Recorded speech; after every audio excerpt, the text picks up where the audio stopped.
allow the two children to have the budget every year. It's okay. Off your mind. It's okay. Off your mind. Like me. Chai! Now wow, people wey suppose talk truth to power don't off mic.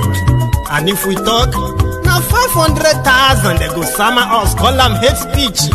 But fear not, my ego don't come. Ingo torchlight every corner, nooks and cranny of all these bad people where they spoil our country.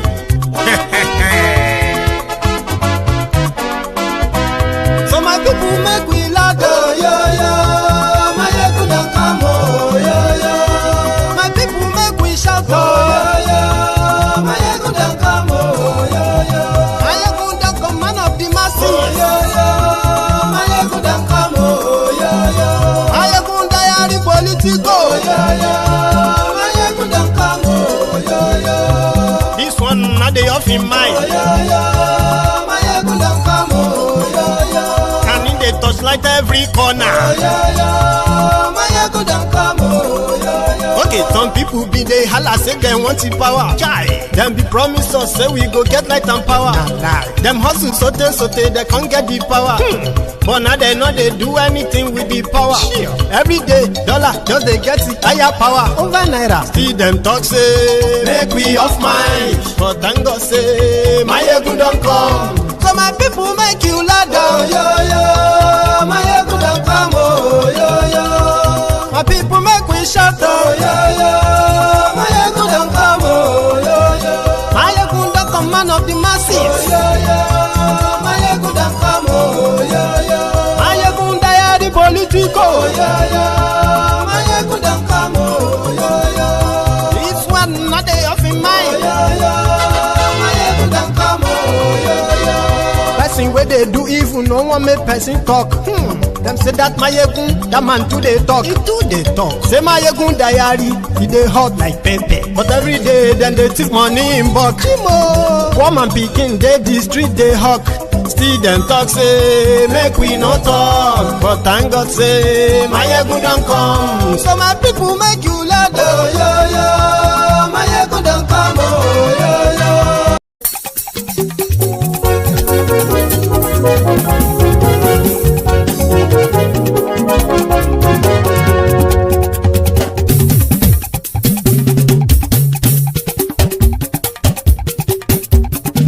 Mayegun làwa mọ̀ làmọ̀ tó dòdòdò.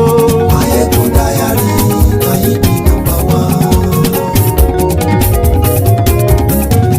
Mayegun làwa mọ̀ làmọ̀ tó dòdòdò. Mayegun diary Mayebi number one. Mayegun ti dé o ọ̀rẹ́ ara yìí. Mayegun diary Mayebi number one. Lórí Facebook lórí YouTube. Mayegun diary Mayebi number one. Gbogbo bó ṣe ń lọ ni Mayegun já wa sí. Mayegun diary Mayebi number one. Àṣírí ọ̀jẹ̀lú kì í bò níbẹ̀ o. Mayegun diary Mayebi number one. Bó bá ṣe eré àní Mayegun máa wí. Mayegun diary Mayebi number one. Ó sì tún ṣe eré wàá gbọ́ níbẹ̀ o. Mayegun diary Mayebi number one. Mayegun diary politico. Mayegun diary Mayebi number one. Godfatherism kò sí lọ́rọ̀ Mayegun. Mayegun diary Mayebi number one. Ẹ farabalẹ̀ sẹ́ o kẹgọ́rọ̀ lẹ́nu o. Mayegun diary Mayebi number one. Àní Mayegun làwa mọ̀ tó dòdòdò. Mayegun diary Mayebi number one.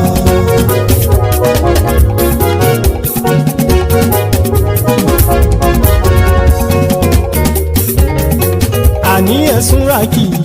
Mayegun ti dé. Mayegun ti dé. Ọ̀jẹ̀lú ẹ̀sùn rákì. Mayegun ti dé. Àní ẹ̀sùn rákì.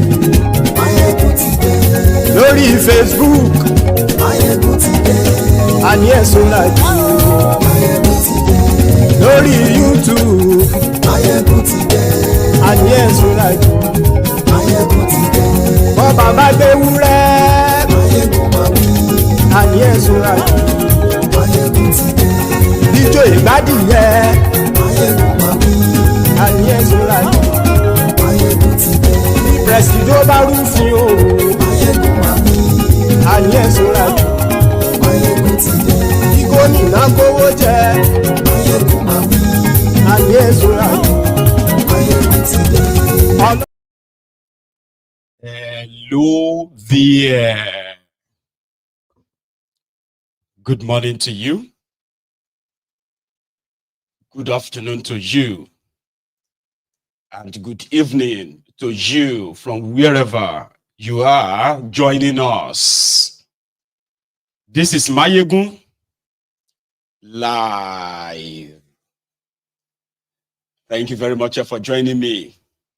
So, brethren, you are welcome to the Temple of Truth again tonight. If you have read the caption of the broadcast, make sure that you read the description of the broadcast. Like the broadcast. Share it. Invite your friends. Invite your frenemies. Invite your not so friendly friends. And tell them that Mayegun today and Mayegun is live. And if you have done that already, thank you. So tonight, I have come again with some fresher. If you have been sort of like present on social media from yesterday, well, you must have come across different headlines coming from the gathering of the people who got schemed out of power, haven't been part of those who brought this APC, including thiefnubu and his, criminal gang upon you. The two new town criers are no other than Rotifmi, Amaechi, the Ubima, Judas Iscariot, as well as the Hellrufai of Kaduna, the famous little finger, Kaduna little finger. Now, they are, I don't know what to call it, a bias remorse, or they have kicked off the what is going to be their 2027 political war of survival. These are the category of people you can call the internally displaced politicians, IDP. Atiku returned back to Nigeria 2 days ago from Dubai. He called it a New Year break. And that was him back. And they all met somewhere in Abuja. They were discussing about the situation of Nigeria, as well as what the APC, what they have done to Nigeria. Before Hellrufai, it was Rotifmi Amaechi who categorically said, thiefnubu and other APC, politicians, the way I understand it, sure you get me now, is that they only came to steal, they came to maim, and to kill. Practically, thiefnubu and his gang, whatever they are doing to you right now, it is premeditated and it is traditional as well. Now, to make it more interesting, it has been fire for fire, back and forth, like, brimstone, left, right, and center.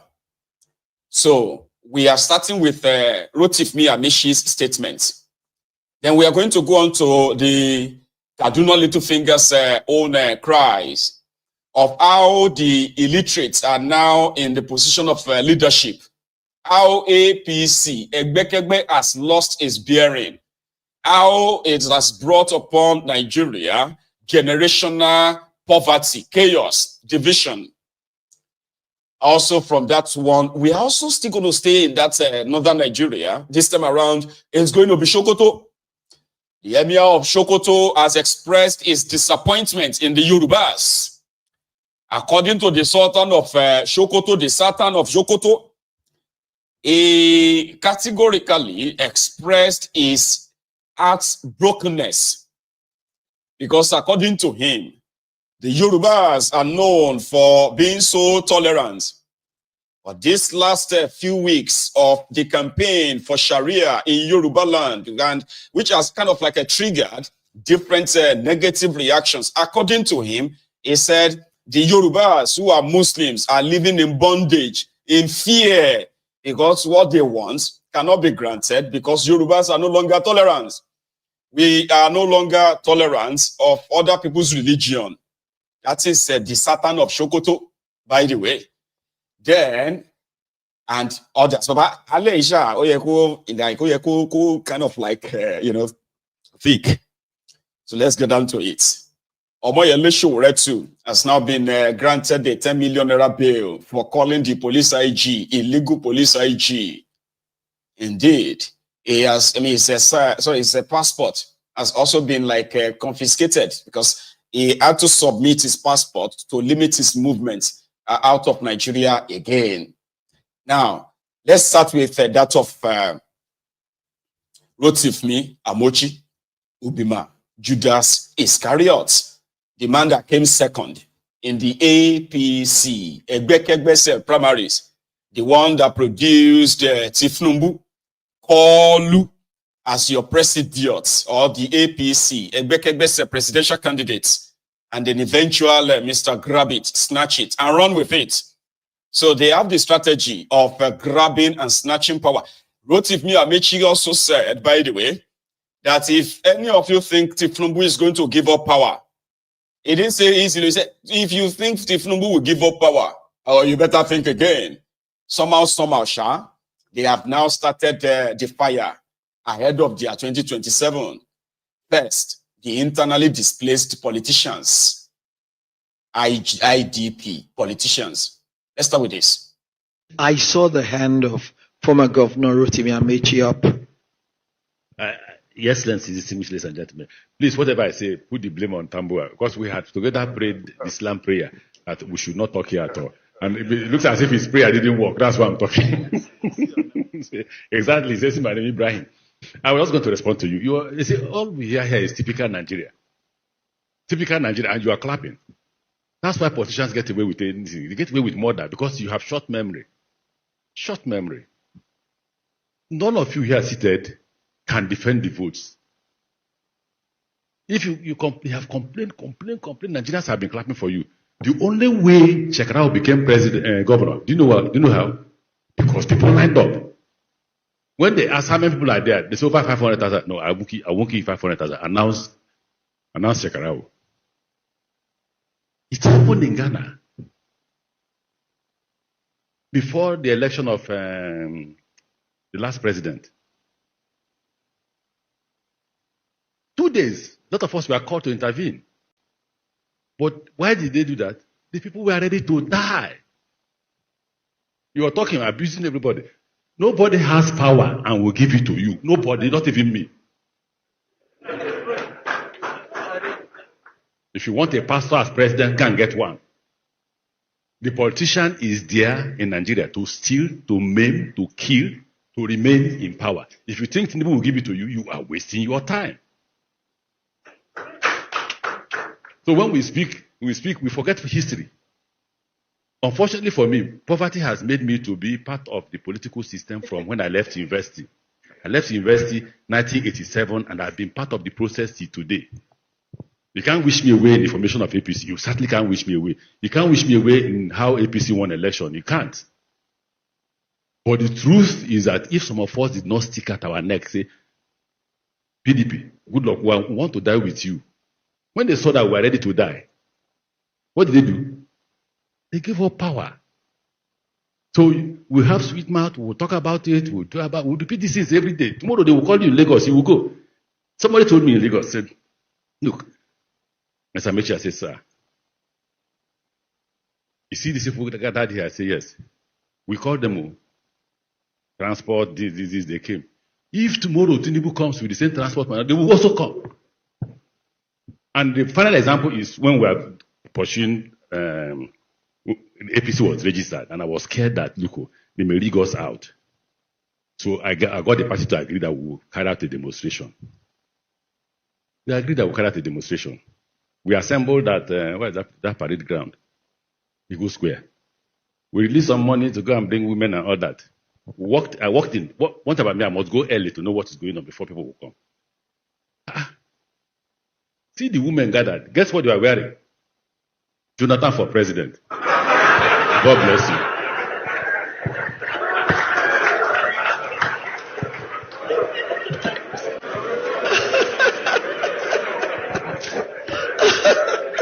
I can see so many hands up.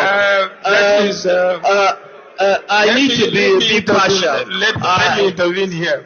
Okay. That is borrowed from rivers. Because when Odili was in office as a governor, we went on a rally. The entire stadium was filled to capacity.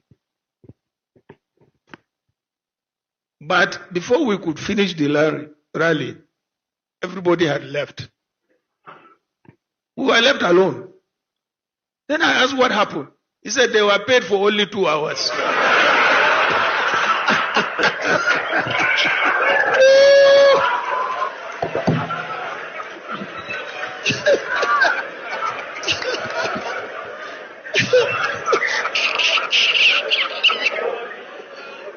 Your Excellency, thank you for that.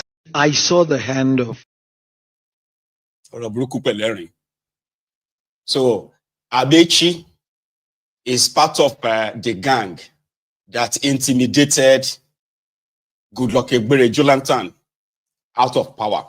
Normally, the word intimidate or intimidation of a president of a country may sound far-fetched. You know, you'll be like, nobody can intimidate a president. You are either very much politically inactive between 2014 and 2015. APC, Egbekegbe, right? They were so active that at a point, they were defending Boko Haram. Everything that Jonathan was doing was wrong. Everything. Is paying for the construction of a second Niger bridge. No, it's wrong. Goodluck Sultan is building schools for the Almajiri. Is wrong. Is wrong. Goodluck Sultan tried to go and buy weapons to fight terrorists in the black market. It was wrong. Goodluck Sultan hired mercenaries to go after Boko Haram. APC said Goodluck Sultan was killing the northerners. There was almost like nothing. Everything that Jonathan did was wrong. Then he got to a stage whereby they were categorically saying they were going to form a parallel government. If they didn't say if they lose, so they said if Sultan failed to leave power by 2015. But these guys, it became so much that they were able to recruit Obama, recruit Michelle, recruit top Democrats, recruit lobbyists, recruit propagandists. It was more or less like, if they declare Sultan winner of 2015 election, what they did in 2011 will be a child's play. Do you know that they killed over 700 people because of 2011? Yeah, Boko Haram versus Jonathan in 2011. They killed nearly 1,000 people in northern Nigeria because they said, Jonathan rigged. He didn't win Boko Haram. Boko Haram was supposed to win. That was when they killed these 15 youth coppers in Bauchi. They entered the coppers' quarters. And they blamed them for Boko Haram's losing election. They said they used the coppers to rig for Jonathan. They killed about 15 of them killed because of 2011 election. By 2014, 2015, these guys were so mean. They invited Fulani terrorists to the border of Nigeria. Like they were almost like, and Jonathan didn't have the power to arrest all of them. But somehow, I believe that he got so intimidated that Jonathan believed that if he touched them, the whole country would go up in smoke. So he just kind of allowed it to play out.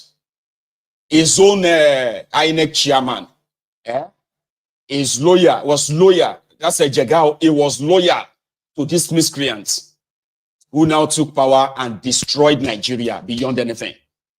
So what Amaechi was asking them there is that how many of you can really defend your votes? Starting with how many of you right now have the same kind of like the same overconfidence or what have you to stand and face these rogues when they rig you out?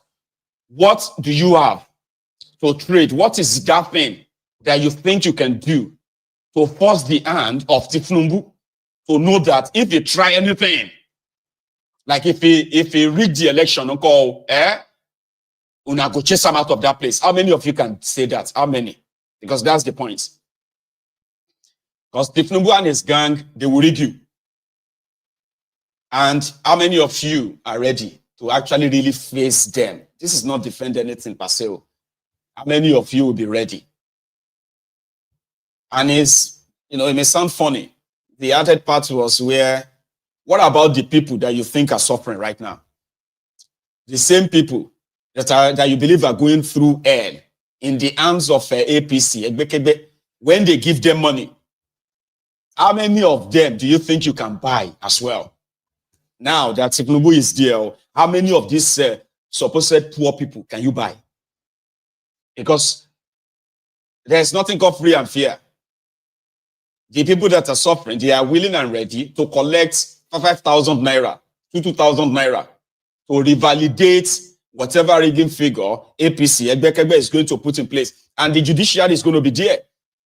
INEC is there to announce fake results. The judiciary is there to validate the fake results. What are you going to do when that happens?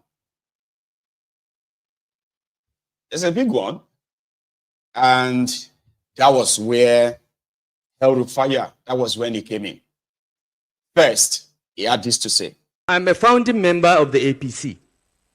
If you go to INEC and ask for the form that got APC registered, I'm one of the 34 people that signed for it, and I was a founding member of the National Working Committee of the APC. But frankly, I no longer recognize the party. The party, no party organ of the APC has met for the past 2 years. No caucus, no NEC, nothing. I don't even know if it is a one-man show. It's a zero-man show. Okay. So, though I'm a founding member of the APC has left me behind. I'm still there where we were. We wanted to form a progressive party that will fight corruption, revamp the economy, and restore security to Nigerians. That was the objective of forming our party. And we all came from that party. After forming the party, we went out of our way to recruit others that we feel could add value to the party. We went to the residence of His Excellency Vice President Atiku Abubakar, invited him to join the party. We are not afraid of inviting heavyweights who are potential presidential aspirants, even though many of us were Buhari supporters. But we were not scared. We wanted a broad-based coalition that will address the problems of Nigeria, and we're successful in it. But why the APC today? I don't recognize it, as I said. It has left me behind. I still believe that the purpose of political contestation in Nigeria still remains revamping the economy, restoring security, and fighting corruption. The problems are still there. However, I no longer believe that my party believes in confronting those problems. So the distance between me and the APC is widening. It has left me, it's driving at very high speed away from where I am, but I remain where I am. Because these problems remain the living problems of Nigeria. And they have to be addressed. And the only way to address them is through the instrumentality of political party. So what happened to our parties? Why did our parties all end up where they are? When we started the APC, we were very hopeful that it will be member-financed party. We registered 15 million members. 15 million. If every member of the APC just gave the party 100 naira, that's 1.5 billion. Just 100 naira a month, which I believe almost everyone can afford. That's 1.5 billion. It's enough to run the party. We had aspirations of that nature. We had dreams of a real, ideologically driven, progressive political party. But today it is something else. If you look at the life cycle of the PDP, it was similar. They all end up becoming a one-man show. No collegiate leadership, no democratic leadership, no internal democracy. And the parties always get pocketed by those elected on the platform of the party. So if you look at what Professor Olukoshi outlined as the key issues to look out for in a party, ideology. What is the ideology of the APC? I don't know. We said we are progressive, but we are not progressive anymore. Okay? What about a societal project? What is our big societal project? I've mentioned the three. But now, if you ask people that were elected on the platform of the APC, they will say, I wanted to be governor, I wanted to be president, I wanted to. No, nobody talks about a national project, societal project anymore. It's about me. Me, myself, and I. What about manifesto? When was the last time you saw the manifesto of a political party in Nigeria? The last one I remember was the one we drafted in 2007 for the PDP. Okay? Since then, the PDP has never produced any manifesto. We did one at the formation of the APC, a very detailed one in 2015. But since then, nothing. The other parties, I don't even know. I haven't seen anything resembling a manifesto. What about membership? Members want to take from the party rather than contribute to the party. So we are in a serious crisis because these political parties are...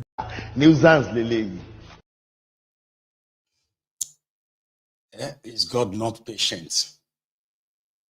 In Yoruba, we will say, Oloma kusuru. Listen to Hellrufai, sounding like a normal human being. Hellrufai of Kaduna, Kaduna Little Finger. The most divisive political personnel in that contraption. The man that turned terrorism into business in Nigeria today, Hellrufai, the man that brought the idea of a Muslim ticket in a state like Kaduna, a man that was pushing and pushed Sharia in Kaduna, a supposed educated former federal minister that is so divided, those so divisive, that you think the people of Southern Kaduna, they deserved the kind of program charged at them by the Fulani terrorists. The Fulani terrorists that this man commercialized in Kaduna. The same Hellrufai that fronted for this thiefnubu, the same Hellrufai that was nominated as a minister and got disgraced by being the only one rejected by the Akpabiole Senate. The same Hellrufai. Suddenly, after all he did as Kaduna governor, after all he did as well in foisting Boko Haram on you, the same Hellrufai today is a patriot. And thiefnubu that turned all of them to Alimajiri, that turned them to internally displaced politicians, is on the other side now. And now, Hellrufai cannot understand the APC anymore. Hellrufai, one-man battalion in Kaduna, a guy that single-handedly promoted religious division in Kaduna. A man who said that the Christian vote in Kaduna is inconsequential, and he was going to choose a Muslim, and he will run a Muslim ticket in Kaduna because Kaduna is an Islamic state. The same elrufai, educated elrufai. Oloma kusuru gonyo. But here we are. This is when they all are going to be united. Here you get. Because last, you are either in or you are out. There is no in between. So right now, Hellrufai, Atiku, Amaechi, and many others like that, they are forming what is called coalition. Unfortunately, they themselves knows that even the people they are sitting with, right, they all have a divided interest. No, personal interest, divided interest, or join. Strange bedfellows. Oma were interesting. Trust me. Let me quickly say a big thank you to this, my man. Olumide Akinwumi, Baba. Thank you very much. Yeah, Baba. Today is my birthday, my 41st. So, very kind of you. Thanks so much for the super chats. God bless you, Baba. Thank you so much. Now, let's go again. Hellrufai. Important. But what is the state of political parties today? I will give my own views of what I have seen in the last 2 years. The PDP, which is one of the largest and perhaps the oldest political party in this republic, is clearly targeted for destruction. It's a matter of time. There are internal mercenaries in the PDP that have been hired, paid, or otherwise motivated to destroy the party. So the party is on its way to the grave. Okay?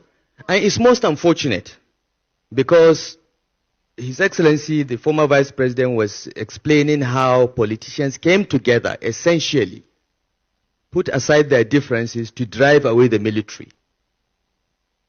Most of these politicians ended up in the PDP. So the PDP actually represented the best of our politicians that fought for restoration of democracy. Forget those that make the most noise, but ran away from the country. Those that went to prison, those that were detained, all ended up in the PDP. Those were the real politicians that faced the military. But today, none of the founding fathers of the PDP can recognize it. Labour Party, again, targeted for destruction. And it's almost certain. The last time I had a conversation with Peter Obi himself, he admitted to me that he doesn't know what is happening in the party that he contested for president. So there seems to be a project to destroy all the opposition political parties.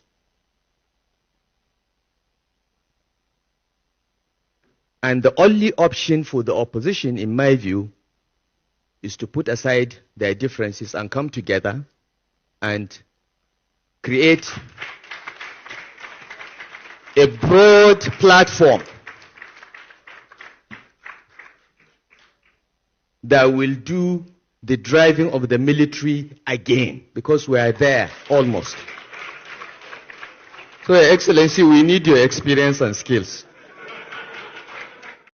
The Fulani, since the beginning of 2025, I know it is not just me. I have observed something, and I want you to tell me if you have observed it as well.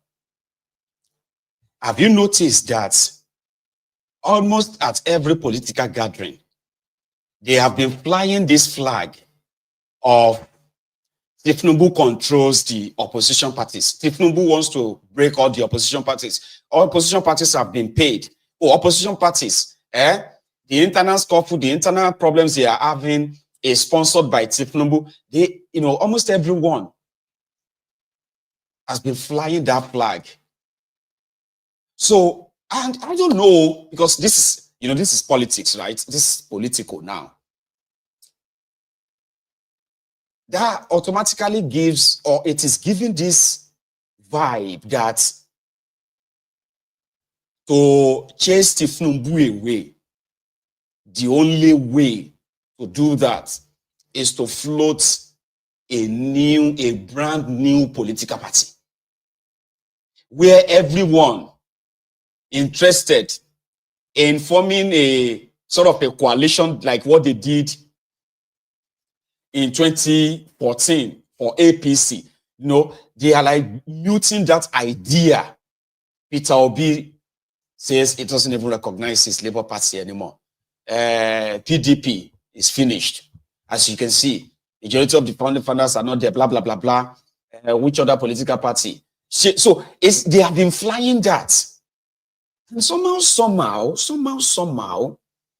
don't know if I'm giving thiefnubu too much credit to. I may be wrong, but something tells me that his guys or himself or people around him, they are behind this agenda. So that, first, discredit all the existing political parties and make it more like their internal problems can never be resolved. Nothing anybody can do. So you need to go and start another party. So while they were busy trying to figure out the conditions of this their new party, how they are going to share power, who is going to be presidential candidates, they won't have time to challenge the dissolution of INEC, to challenge the constitution, to challenge the electoral act, to put thiefnubu on a pedestal put him on notice. That wahala and ball. Can you get that kind of thing? So since they won't be able to, they will be busy, right? Trying to figure out how to start a party. And by the time 2027 comes, right? They will say it is because they did not agree on what name, what conditions. It was too short. Another blah, blah, blah. That was why thiefnubu was able to also rig them again. I don't know.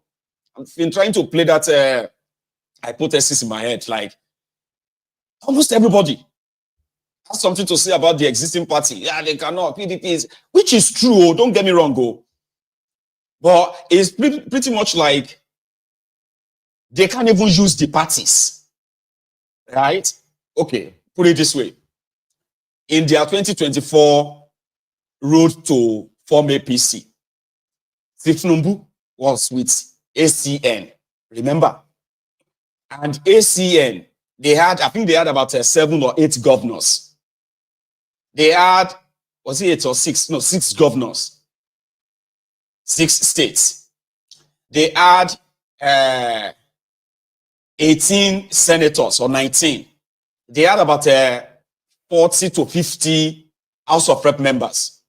Yeah. Then you had the CPC of Bukwari, who also had, I think they had 2 state governors from the north. And they also had about 16 or 17 House of Rep members, I think about 8 or 6 senators. Then those who claim to be new PDP, like Atiku, Saraki, and others, they call themselves new PDP. I think they also brought in like about 6 governors. That was Amaechi and co. About 6 or 7 governors. So by the time they formed the APC, they already have like half of the Senate. They already had like more than half of the reps, House of Reps. They had over 18 governors. The moment so right now, if you take a look at these ones, right, they are just individuals. Peter Obi, Labour, who else? Hellrufai, SDP is not APC per se. Atiku is Atiku. Even Atiku is state governor in Adamawa, is not with Atiku. So those who claim to be PDP governors, more than half of them, they are with thiefnubu. See, you get that? So that's the difference. So I don't know. I've been playing it in my head, and it kind of continue to make it more, you know, sort of, you know, practicable, sort of projectable somehow, right? You can easily just say, what's going to then happen in their 2027 charade? They will scream and scream and scream. They will get rigged out, and the people will get played you. I just hope that that is where they will get it wrong. Yeah, I mean, not that they won't rig you, but the fact that they will rig you and they know that nothing will happen, then maybe they will be wrong, and then something will happen, and then everything will just like scatter. I don't know, maybe imagination won't wound me, kind of. Sue Berry, Sue. Thank you. Thank you so much for that. That is very kind of you. And the same thing goes to Aoki, 360 degree. Aoki, is it Aoki? Thank you so much as well. God bless you for your generosity. So everyone is feeling generous this evening, which is great. You know, thank you so much for the super chats. All right. Most importantly, so everyone that is you know, sharing the broadcast, liking it, and all that, that too is really important. So as you are joining us, remember to like the broadcast, like it, share it. Right. So the hypothesis of what is really going on, in my own view, right? The other part is this. Question of forcing people to step down on the day of the convention and so on should be out of the window. Let people contest and know that they won. And let those that have lost know that they lost. To try again. We must have internal democracy in our parties. And I think, and I found this out when I went back to Kaduna to contest for governor, I realized that the most important qualification for being a political stakeholder, at least in Kaduna State, was to be an illiterate. You are an illiterate, but you are very cunning. That's political stakeholder. We have to change it. We must have minimum qualifications. This politics is about leadership. You produce leaders through this political process. You cannot afford to have illiterates, semi-illiterates, cunning people, and so on as your leaders. You will end up with what we have. So the parties must have a standard. The Constitution may say, the Constitution may say that if you have a secondary school certificate or you've attended secondary school, you can be president. Yeah, that's a minimum. But it doesn't mean that the parties cannot have a standard higher than that for the leadership of the parties. Because the leadership, it is the leadership of the parties that vote in congresses and conventions to produce the candidates. So when you have low quality party leaders, they are the delegates, you have low quality candidates. And you end up with a beauty contest consisting of only very ugly women. Okay? Because elections, in my view, are very similar to a beauty contest. You can only vote for the person that is on the ballot. You cannot vote for the best person. You can only vote for a person if he's on the ballot. And it is these so-called delegates, the party leaders, that vote to produce that candidate. So, if they are of low quality, do not expect them to produce a candidate of any question of forcing. He's right. If you go to Nigeria, you see, the majority of you who are, sometimes you are like shocked. You know, you are so surprised when you see the characters who are your senators, who are your reps. And you are like, how did this one become a candidate? Where did this one come from? Who are those? Because those of you who are carrying about a plastic called the voter's card, you are only waiting for the candidates that will appear on the ballots. But there are other people who are more powerful than you. Very influential people. Those are the people called the delegates in Nigeria. They are the ones that you have to pay. You have to pay them before they can select you at the party level. These guys, every 4 years, it is business for them. So if you want to run for any office, you first you have to buy them. You have to pay them huge amount of money. And whoever pays them more will become the candidate. Now there, and that one, all of them go have to like shovel in between to become your elected officials. Just, you know what I mean? So these are the people that runs political parties in Nigeria. Forget about those ones that parade themselves as national leaders, national working committee, this and that. The people that determines who is going to be your candidate, who are those who are going to be your candidate in their Sharia election, they are called delegates. Most of them are illiterates. Every 4 years, they will give them $200, $300. And then they can release drug dealers, money launderers, treasury looters, human traffickers, organ harvesters, you know, Yahoo men and Yahoo women, ritualists, and name it, all kind of criminals. They are going to bag themselves in this fanciful babariga suit and what have you. Then you have to choose them. Choose in between them. Who is going to be your governor? Who is going to be your rep, your senator? And at the end of the day, they all come and join together to become businessmen and women who will turn your life, like upside down. So he's right, but all those things now, all talk.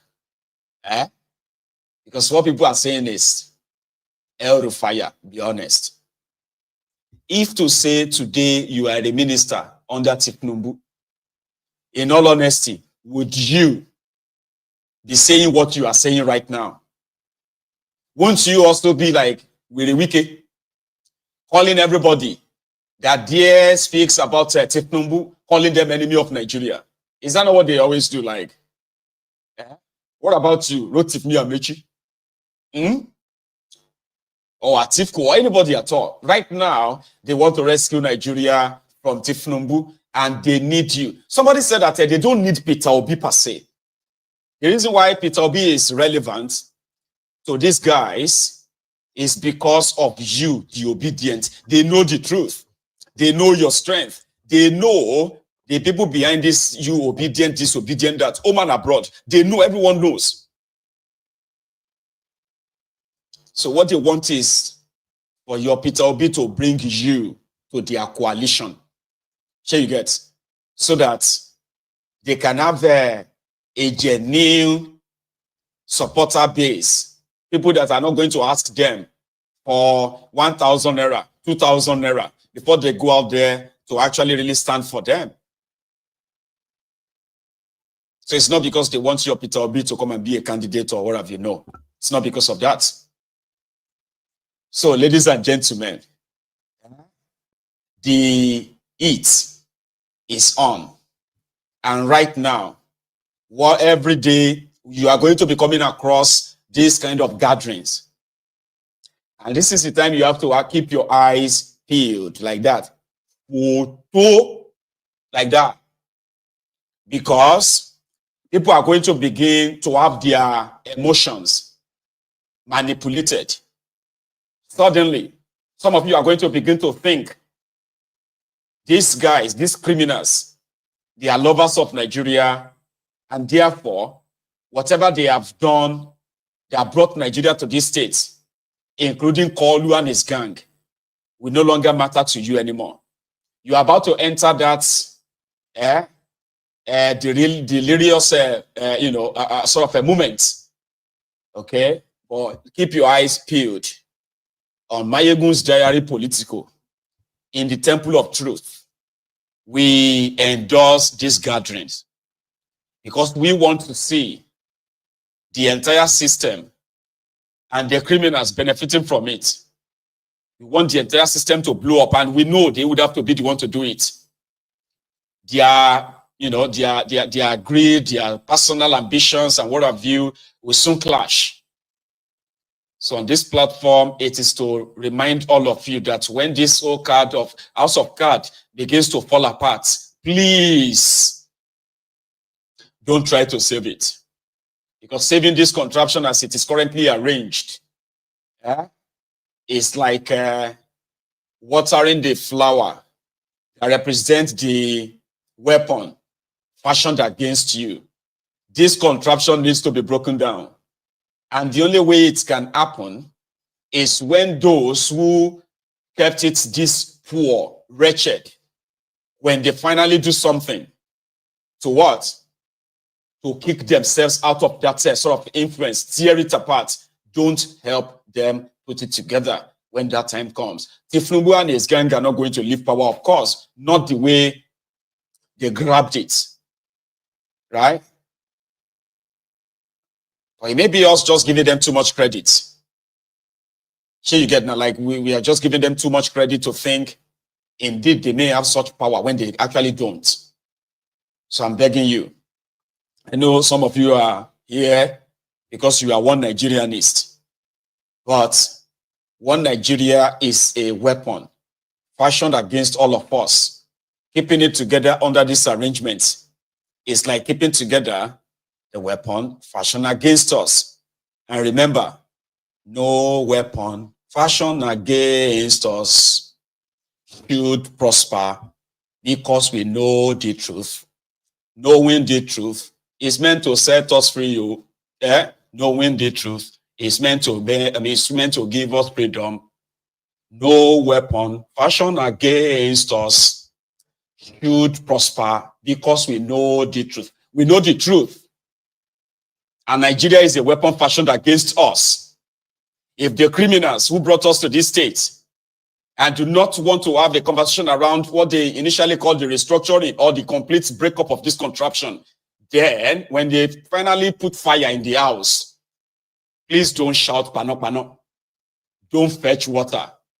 Allow it to burn. And then afterward, after that, from the dust, or from the rumble of that, that bond, right? Then maybe new nations will emerge. It is for our good. It is for all of our own good. I hope you remember this. Every day now, this is 2025.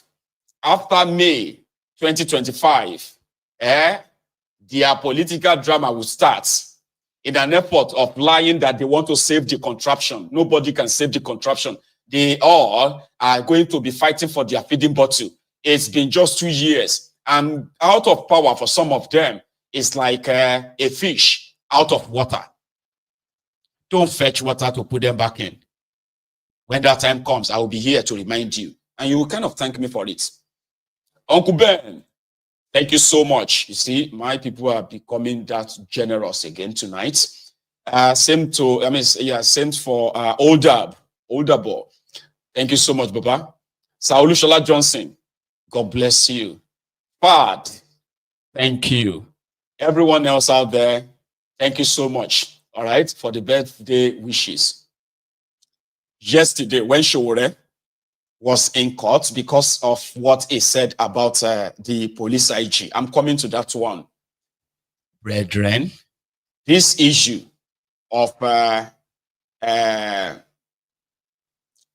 Sharia seems to be something very personal to some of these guys from northern Nigeria. And I don't see meme. You don't see meme? I have seen meme.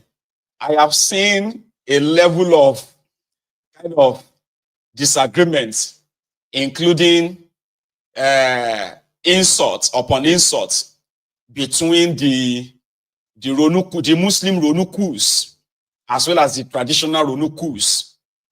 The Yorubas, they are Yorubas, okay? The Ronukus are Yorubas, kind of like majority of them. So the Sultan of Sokoto has released a statement because in Nigeria, the Sultan of Sokoto is believed to be the leader of all Muslims in Nigeria by the settings, by the arrangement. So, and because they are the ones who kind of wrote the Nigeria Constitution, they ensured that for more than 40 times, Sharia was mentioned in Nigeria 1999 Constitution as amended now. All right? To the point that Nigeria is a country where they have two laws, one for the North and one for the rest of us in Nigeria. So the idea of pushing for Sharia in criminal and penal code of Yoruba land has been resisted. So in the last few weeks, they sponsored some Islamic fanatics in Yoruba land to begin to push the idea that Sharia must be established in Yoruba land, apart from the normal, customary and conventional courts for everybody. According to the proponent of this Sharia, what have you, in Oyo State, they wanted to start what they call the Sharia courts. And in Lagos State, they want a Sharia court. Across Yoruba land, they want Sharia court.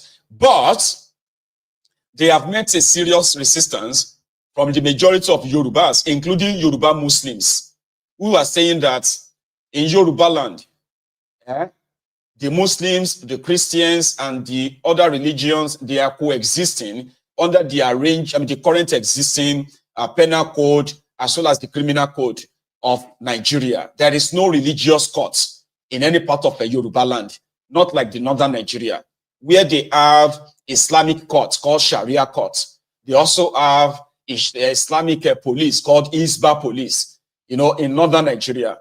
And, from the experience, a lot of us from the southern part of Nigeria have become, especially the southwest, we have seen the damages, of using the political Sharia in Nigeria, where the criminal politicians from northern part of Nigeria are allowed to loot.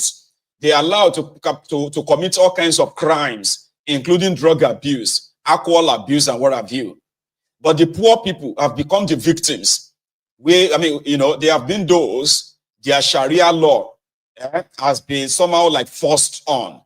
We have seen them sentence people to death. They have sentenced the people to have their hands chopped off. They have sentenced people to public lashing. We have seen them threaten people.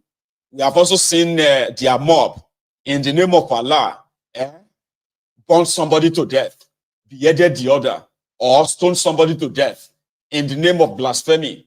So all this kind of thing today, they have made us, especially in Yoruba land, to say no. And saying no is not because the Yorubas are not acceptance or they are intolerance of Islam. No. So this is what they have been pushing.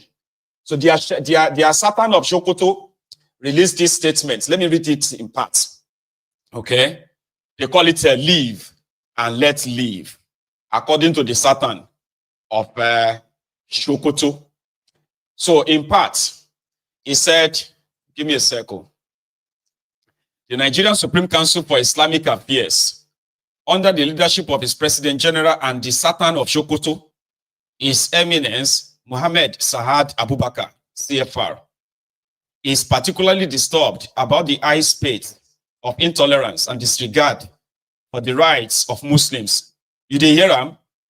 He said, especially in the southern part of the country, the most recent of this is the development emanating from Ekiti State, where the effort of the Muslim community to set up an independent Sharia arbitration panel was met with unwarranted resistance and objections from both political and traditional quarters.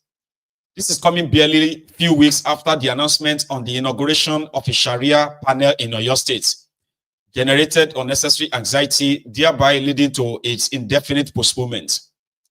The independent arbitration panel, which is a voluntary platform designed solely for the resolution of civil and marital disputes among consenting Muslims, was to fill the inexplicable vacuum created by the failure of the political elite in southwestern Nigeria to establish Sharia courts, as allowed by the Nigerian Constitution in southwestern states, despite the huge population of Muslims in the region.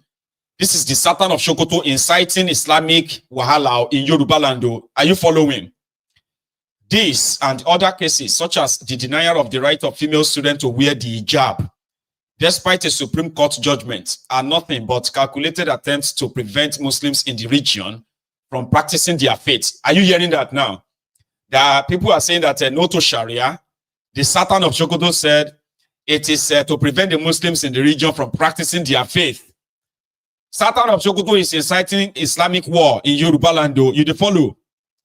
Said, meanwhile, arbitration and the Sharia Court of Appeal, just like the customary Court of Appeal, which all of them are provided for in the 1999 Constitution as amended of the Federal Republic of Nigeria, see Section 275, confirming the legality of both initiatives.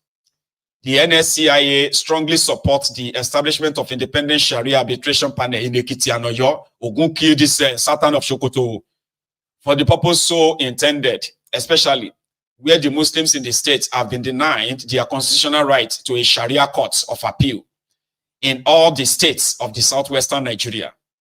The council cannot find any legal jurisdiction for the unnecessary alarm and unwarranted resistance. All the states in the north have Sharia courts, and some, in addition, have customary courts. The council calls on the governors and traditional authorities in the southern part of the country, particularly the southwest, to ensure that the constitutional rights of Muslims in their respective domains are preserved and protected. While others are allowed to live, Muslims should also be let live. You see now, this is what the Ronukus have been reacting to. Say now, Ogungo killed this Sultan of Sokoto. Alaye Sultan of Sokoto, what do you mean that the Muslims are not being allowed to practice their religion? Shebi Sharia is for Muslim, Abi. Customary court, did they tell you that customary court is a Christian court? Abi na Babalawo court. It is the local traditional court where the disputes about marriage, about land and what have you are settled, right? Do you see the problem now? Yorubas were not invited to the drafting of 1999 Constitution. Igbos were never invited. Southern Nigeria, Northern Nigeria were never invited. Fulanis selected the people that would write them in their midst of their elite to set up a constitution, and they forced it on the rest of us in 1999. Since then, it has been cut and join, cut and paste constitution, most plastered, edited, fake constitution in the history of Nigeria since 1999. Oh, the Yorubas did not vote for 1999 constitution. The Igbos did not vote for 1999 constitution. Those who put Sharia inside it, what they are practically saying is that according to the law of Nigeria, normal, you get, there must be Sharia court in the east. There must be Sharia court in the middle belt. There must be Sharia court all over Nigeria. Anywhere you see Muslim, there must be Sharia court for them. They cannot use the same court as others because they are Muslims. They have their own set rules, set laws, and therefore they must be allowed because under their freedom of religion. There is nothing that says that they have to set up the Babalawo's court. There is nothing in that constitution that says that they must set up a Christian court. But there is something there that said that they must set up Sharia courts as well as customary courts in Nigeria. Now, those who drafted that nonsense constitution, right? They practically have they had the northern Nigeria in mind because they know that they will ask for Sharia because they claim to be Muslims, Islamic in the north. The southern part of Nigeria is expected to have customary courts. Here you get now. But what the Sultan of Sokoto is saying is that according to your constitution, that Sharia court they didn't say specifically that it must be for the north. It says there must be Sharia court across Nigeria. That is where the Ronukus have now started saying, what do you call yourself, Mr. Sultan of Sokoto? The Nigerian Supreme Council of Islamic Affairs. Benny, your Islamic affair or no Islamic affair, or whether you are the leader of, this one, they gave you the title of the leader of all Muslims in Nigeria. Baba, if I say, you the madu, you are the leader of the Muslims in northern Nigeria, you Kokoja, what do you call that place? Sokoto, Katsina, northern Kaduna, part of Adamawa, part of Borno, then come back to part of Niger. Alaye, your Sultan or Sultan of Sokoto for Muslim, Munko, you know rich Yoruba land. Respect yourself. Respect yourself. But guess what? The Ronukus of southern Nigeria who are Kasimu, Kasimu of Yoruba land, they are now telling anybody who cares, everyone that cares to listen, that the Sultan of Sokoto is their leader. Let me tell you something. For all of us Muslim, Sultan of Sokoto is our leader. If he says that whatever he says, we obey. So since yesterday, Baba, it has been the fight between them. Again, if you have been active online, you probably would have seen a few of them. Every layer, left, right, and center. If you, this one is not saying Abogun won't kill Satan of Jokotodi, Abaye Satan of Bajeni. If they burn your Satan, well, meaning come down to Yoruba land. You see that bed sheet with the head, that bed sheet, they go wrap them, they could take wrap them. But I tell you, my Yuri Satan from left to right, on wrap that bed sheet on his head. Sure you get, need that Satan, you go. I was like, sure, need Suru. Sure you get, everybody shall calm down. Yoruba says we don't want Sharia. Muslims of Yoruba land, those ones who are not the Omoales, those ones who believe that their own culture and tradition is inferior to their religion. Those ones who are not trying to put one above the other, those who have been coexisting for centuries. Is it up to centuries now? 100 years is century, Abi. 200 years. And now, Muslims and Christians and the other, religions in Yoruba land have been coexisting. So we don't need Sharia in order to be able to live or practice our religion, or anybody practicing their religion in southern Nigeria. Is it by force? Sultan of Joko, is it by force? These are the reactions of people that I have seen. And indeed, I endorse the message. You get me now? Adedo, thank you so much, Baba. God bless you. Again, that's another generous super chat from you. I appreciate you, and indeed, thank you, and God bless you. By the way, replenish you from wherever that come from. Okay, I also have people who have, oh bless you. So I have people who have actually also given me what you call the buy me a coffee. People are feeling generous tonight, which is great. Thank you, everyone.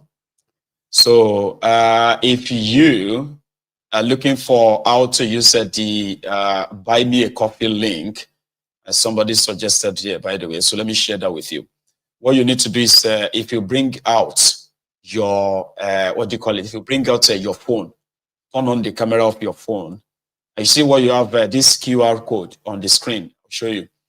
So if you scan it with the camera, there's going to be a link. That is the link to my buy me a coffee.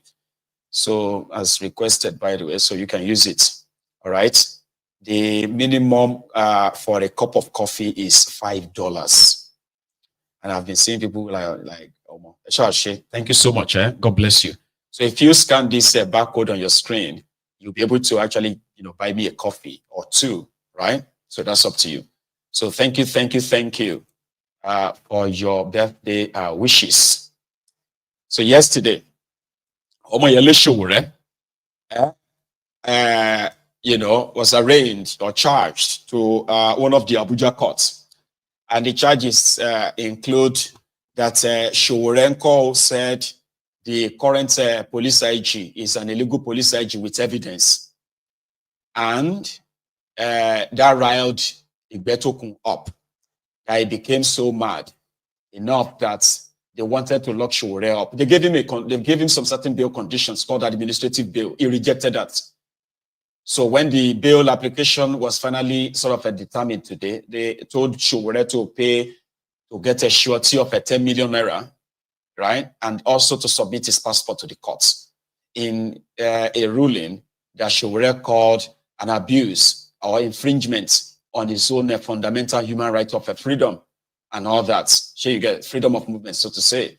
So let's go back to what's led to all of that. When Showore arrived in court yesterday, just before the the hearing for bail, as well as the charges of calling the police IG illegal, right? Showore had these charts inside the court. Quite an interesting one, though. It's a long watch. If you haven't seen it, let's watch it together. It's quite long, okay? So relax and listen. It's just a random chart, or you need to listen to what he's saying in there. Yeah, so when he was summoned by the current chairman of the Police Service Commission, and come and look at the forensic evidence that you are criminal, because they are the judge to submit his name, recommend himself to become a DIG. You know what he did? He followed the Police Service Commission chairman down home at Congo. Begin his order and say, you where you dey police, you no be chief. The man had to beg him to leave home. This one we are talking about 2 weeks ago. Can you imagine? Yes. Now they say they are ranking him to SP. The guy say no guess ACP. If the guy was telling them, say, if you like, they rank me to. What was his rank? He was He went so they want to derank him. Become DIG of police. Can you imagine that? This country is finished. But how can you blame police when Tinubu himself will be president? Na thief, na forger, nobody know his age. Yes. Nobody know where he go school. Nobody know his classmate. Simon Law still go school now. People know him for law school. So that's true. That's true. At least you know that Simon school. His classmates will show up. The country has become Jurassic Park. Nothing is left. I was saying it.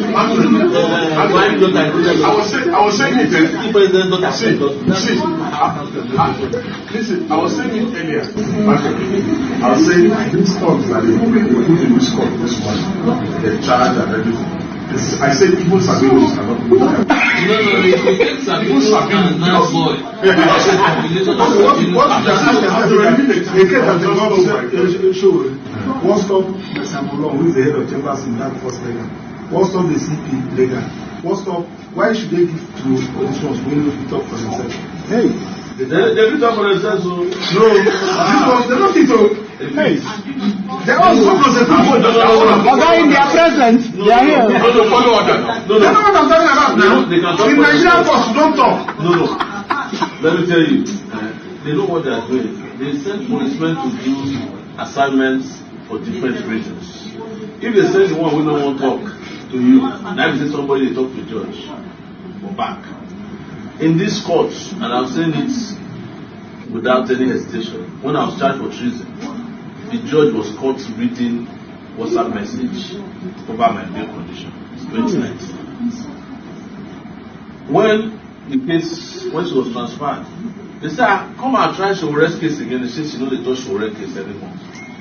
But she was the same person that came and prosecuted Doyo Kukwe and charged him for, convicted him for corruption. They said, Madam, go and continue with Showor's case. They said, that one will be better case. That guy will finish. That case not finish. Because they know that one day all these things will be exposed. That's why I never worry about them. You understand? And it's the reason also I don't take it personal with all these accessories. Accessories. Now that you guys don't get problem. If you say you want to kill them, you are just wasting your time. You understand? So, because they don't have, like the realist said, they don't have any options. But you know, having an option is not the same thing as not having a conscience. That is what is in social supply in Nigeria. Because even if you don't have option, you can use your even on that military. They will tell people say that they go prosecute Gani. Gani once told us that there was a police prosecutor that was asked for him. He went and got himself into an accident to prevent himself.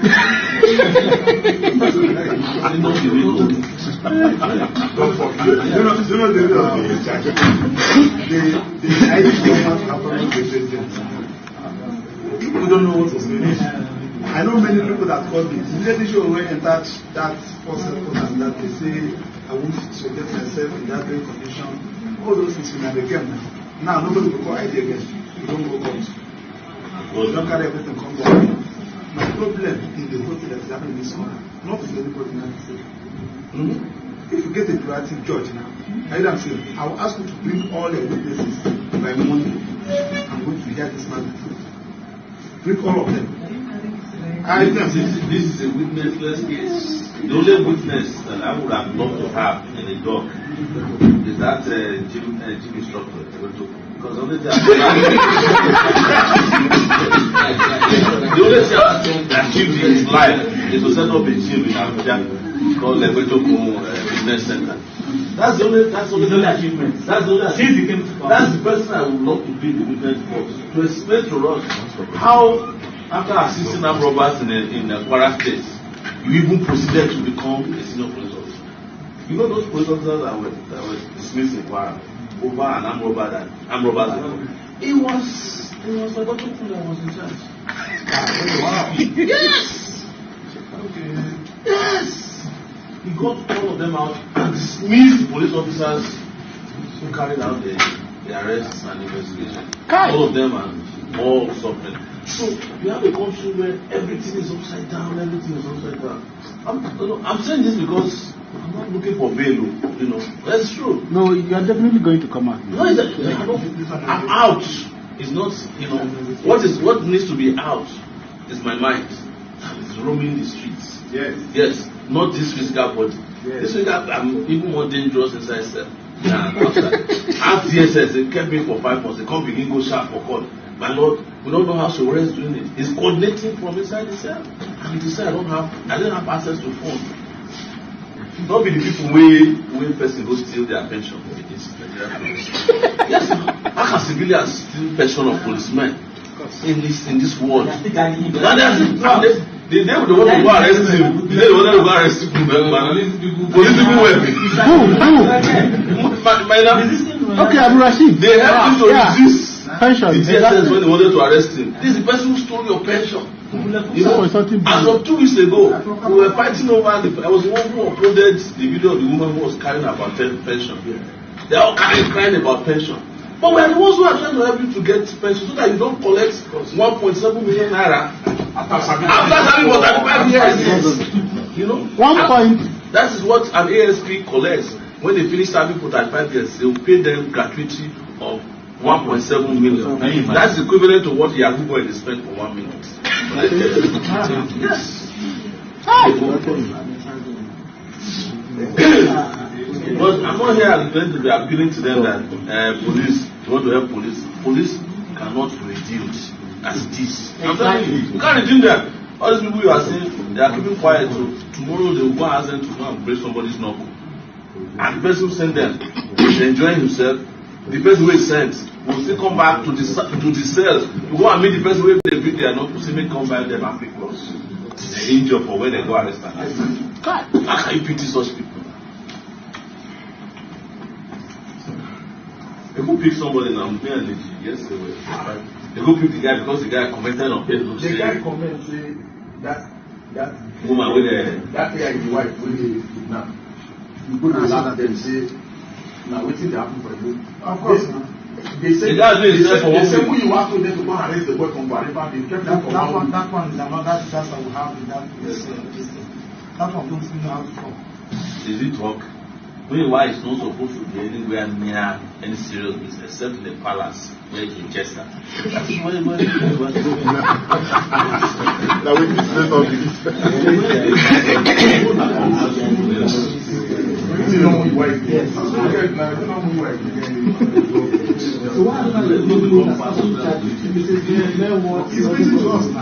not you see that person that calls you say cousin is a plan. Cousin somebody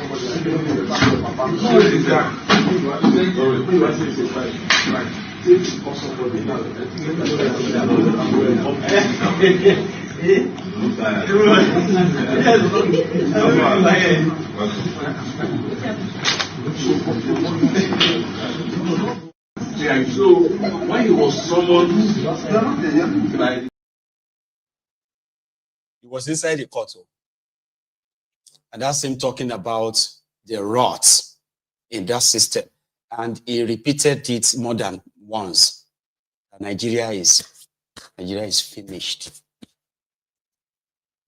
The current police IG was accused of releasing armed robbers when he was commissioner of police in Kwara State.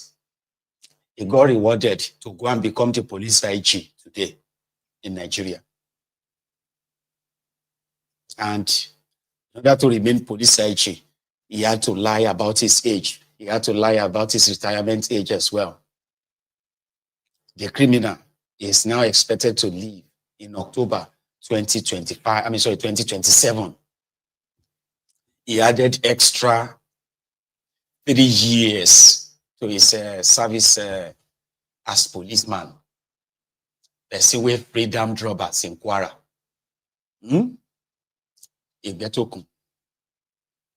Or talking about Nina, the pension fee, the guy that stole the police pension, other people's pensions, right?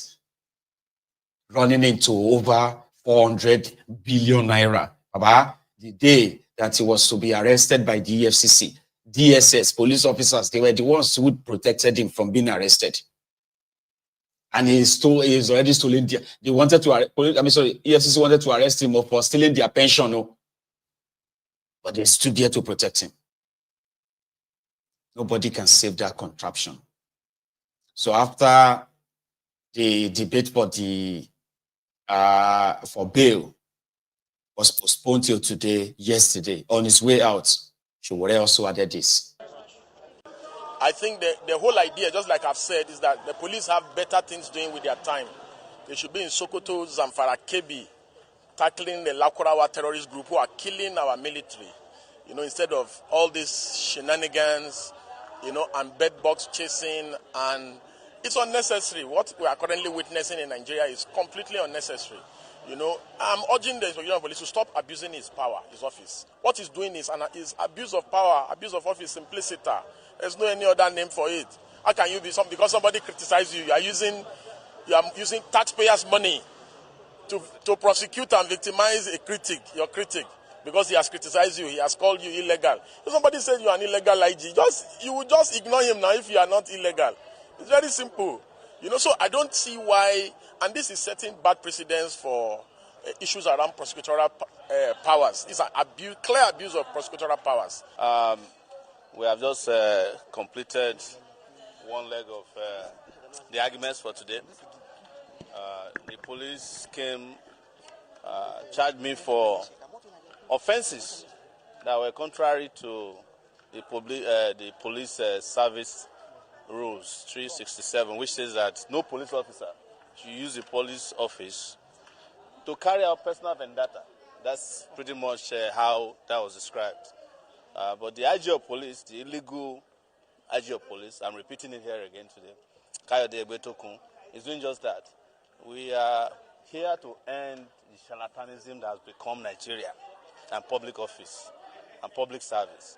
So I'm following the police back to the hotel they provided for me. They call it hotel in there because tomorrow the judge will give a final ruling on bail. Even though it should never have happened that somebody of my status, a presidential candidate twice in this country, who, if elections were properly held, I'll be president today with full immunity, is being told that I will jump bail for offense of cybercrime. I even have another trial coming out on February 4th for the same offense. But in the country we found ourselves, I'm going to leave you with lawyers, very competent, radical, tireless, indefatigable lawyers to brief you with the rest. Yes, go ahead. I rejected the administrative bail of the police because I cannot, in good conscience, continue to participate in illegality. The courts have made it very clear that the police have no right to grant administrative bail that asks for civil servants to own, first and foremost, 100 million naira houses, which is a crime. That's corruption. To stand bail for me, who is an employer of labor. I'm a publisher of an internationally renowned news website. I have people who are hired in Nigeria and abroad. I'm not a civil servant. In fact, I'm an uncivil citizen who is against all kinds of corruption, and I've spent my entire life fighting against corruption. So to now ask me, to insult me that I should provide a level 17 director who had not, who had not gotten employment when I was fighting for democracy in 1992, to now ask the president to come and stand shorty for me is the biggest insult. Even if President Bola Tinubu had appeared as my shorty, I would have rejected that very laughable frivolous, ridiculous, and I dare say stupid bail condition. If the court in its own wisdom decide that they want my passport in their coffers because it's a very special passport, that's a different issue. But we must continue to reject the impunity of the Nigerian police and their officers who will just invite you and then ask you to deposit your passport. I'm going to bring a level 17 civil servant. Even by the civil service rules, there is no level 17 officer. Because a level 17 officer in the civil service is a permanent secretary who is politically appointed by the president. So you expect such a person to come and stand shorty for Showore. I'm not being arrogant and I'm not bragging. But, you know, in 1992, when I was a student leader, Tinubu was a senator. And I was more powerful than him in the Nigerian society. Remember that part, yeah? So that was yesterday, okay? So then today, when the bail application hearing, was concluded and the ruling was given earlier this morning on arrival for that.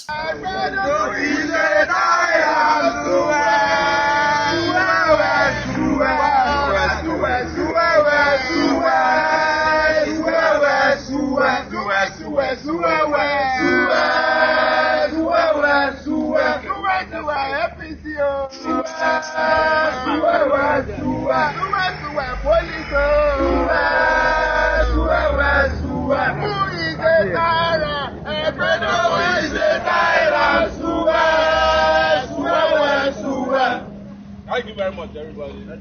Abuja continua. Victoria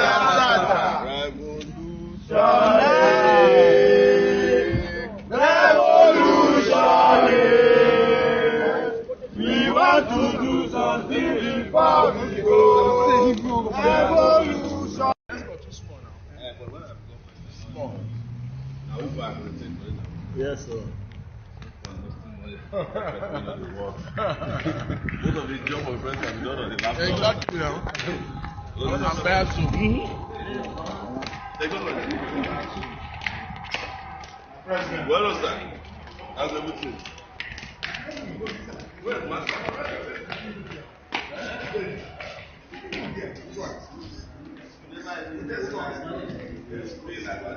So, we never reached that level yet.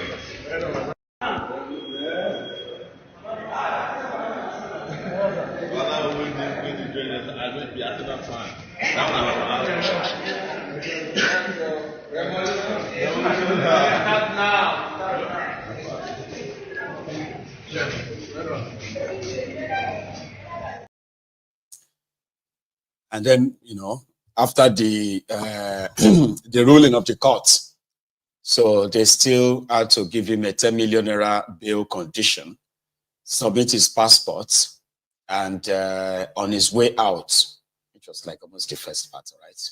So he said this.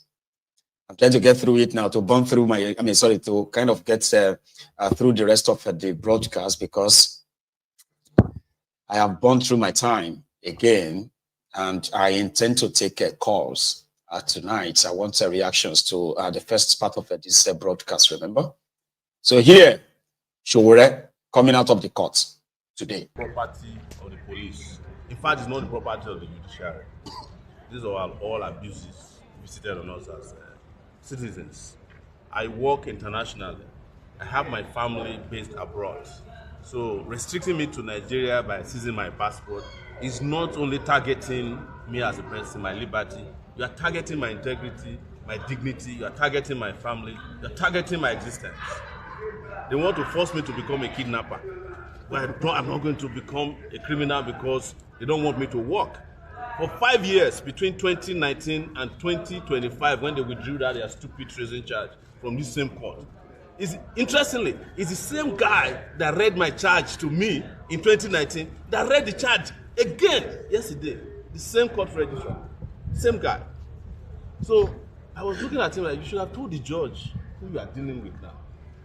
But that's not his business. But it is our right. We have fundamental right to move anywhere we want in the world.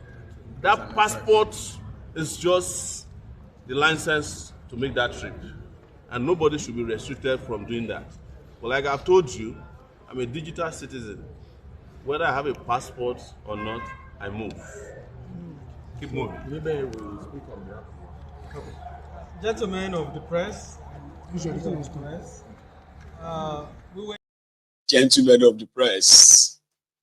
And it's Showore always. Okay. Outside the courts, that simply said, outside of the court, right? The Revolution Now members, they were outside. And it is kind of like good to also recognize their presence in this struggle, right? Well, a quick one. So let me say a very big thank you to you, Japengo Broko. Thank you very much for your super chat. Same to Adewale M, which is Prince Adewale Nebude. And that's the African Wahala, by the way. And I also got your, that's some cup of coffee, by the way. African Wahala, God bless you, bro. Thank you so much for your, for your good arts, your generosity, and your kind-heartedness. Thank you. So let's go back to that court in Abuja, where, oh my God, Soli again. Property of the police. In fact,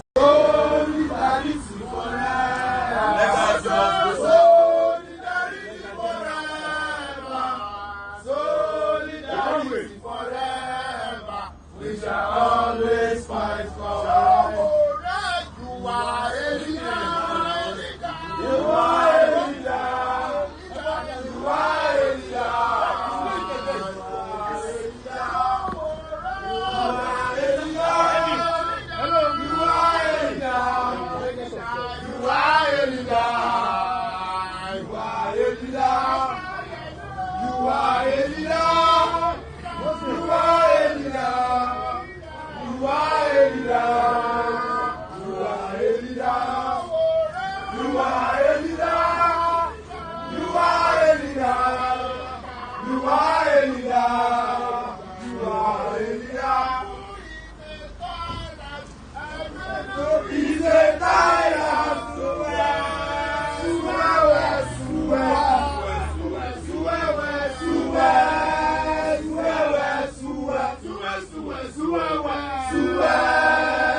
And as for the Betoko himself, he was giving a report about the police in Nigeria, and he said something.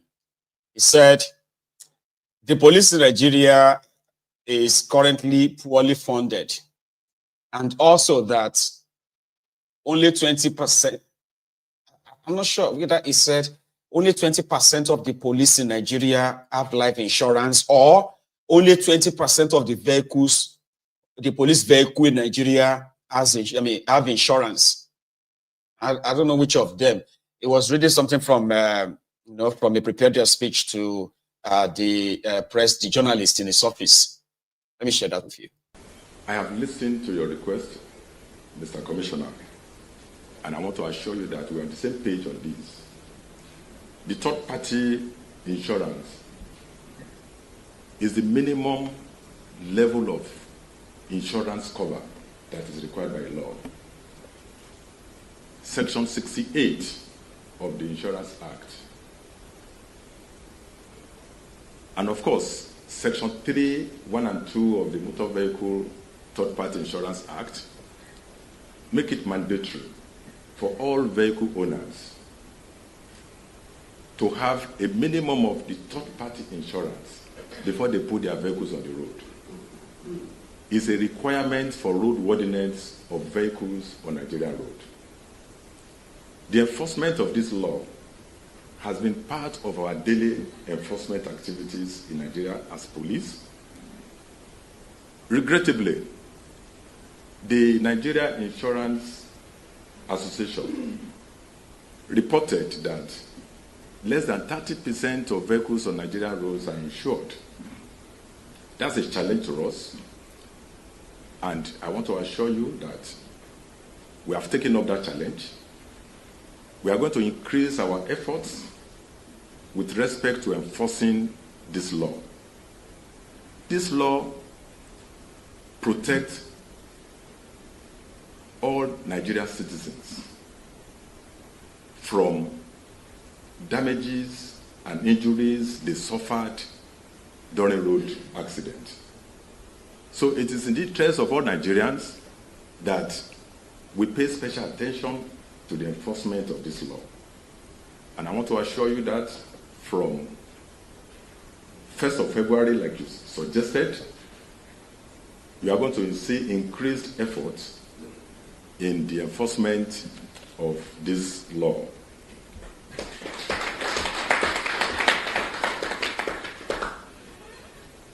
The enforcement of this law has numerous benefits.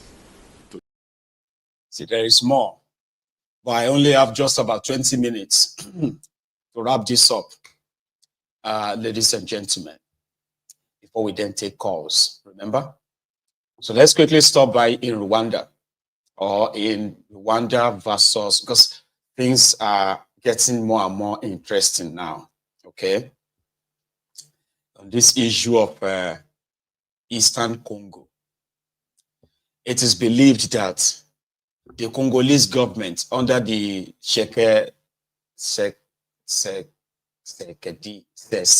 or something, that's his name, their president anyway, a man that do not really trust the capacity of their own country's army in their protecting them, as some of them have already surrendered to the Rwandan army, Rwandan army, and then the M23 rebels. So the Eastern countries summit and then Southern countries summit, okay, they organized, the head of state, the head of governments there, they organized a meeting where they said they wanted to find the final solution.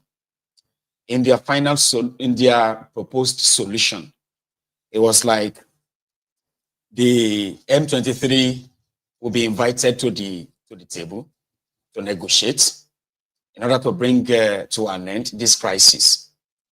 However, 12 or so South African soldiers have been killed already. So South Africans are pressurizing their own governments, blaming Rwanda for the death of these soldiers. They are even taunting Rwanda.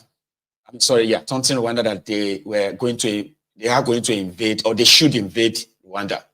That Rwanda is just a small country compared to South Africa. Anyway, when these leaders met, led by the guy from Kenya, Ruto, and other East African, Central Africa, and South African leaders in attendance. They are to meet again, by the way. However, after the meeting, the Rwandan government, who is being blamed for being the brain behind the M23, Paul Kagame. I never knew that the South African actually hated Kagame that much. So they are asking Kagame to go back to Rwanda and allow the South African soldiers who have been stationed in Congo for years to continue to be there. These are the South Africans, okay? So when the South African military or South African defense in South Africa will make a statement, they said they blamed Rwanda. They said the Rwandan army attacked the South African army. Meanwhile, it was the South African army that were actually they responded to an attack which was said to be from the Congolese army. Anyway, there are so many fighters there that it has become obvious that the government in Congo can't even defend Congo. They had to hire mercenaries from Romania. Those guys, they call mercenaries yesterday, the one I shared with you yesterday, that they were Europeans, this and that. They were actually from Romania, Europe. Yeah, they are Europeans, but from Romania, they are fighters, mercenaries. So now that the mercenaries have been defeated, Congolese soldiers have been defeated, they surrendered. South African soldiers have been defeated, they surrendered. In that same axis of Goma, Eastern Eastern Congo. So the Cyril Ramaphosa, the president of South Africa, after the meeting, actually said a lot of, what Paul Kagame of Rwanda claimed to be disinformation, misinformation, and outright lies. That he has received many times threats, direct threats from the South African president against Rwanda. Threats like they could invade Rwanda if Rwanda failed to stop disarrangements and their incursion to Eastern Congo.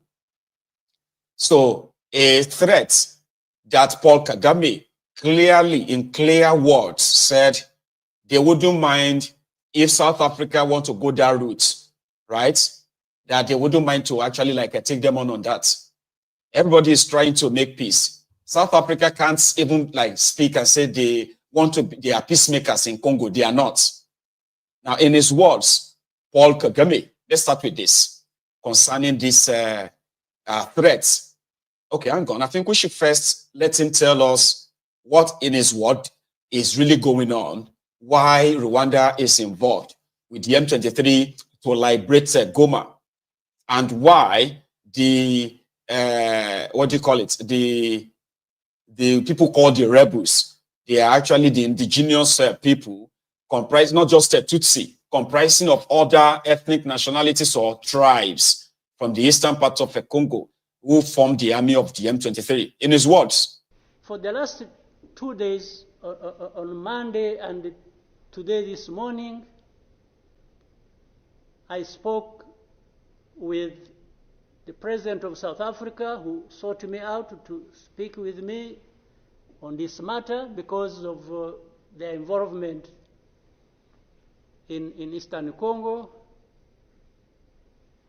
And he's also there pretending to be playing a peacemaker role, and he has a force that has been fighting alongside FDLR and has been fighting the M23 on the instructions of Tshisekedi, because these are people who are not supposed to be in Congo,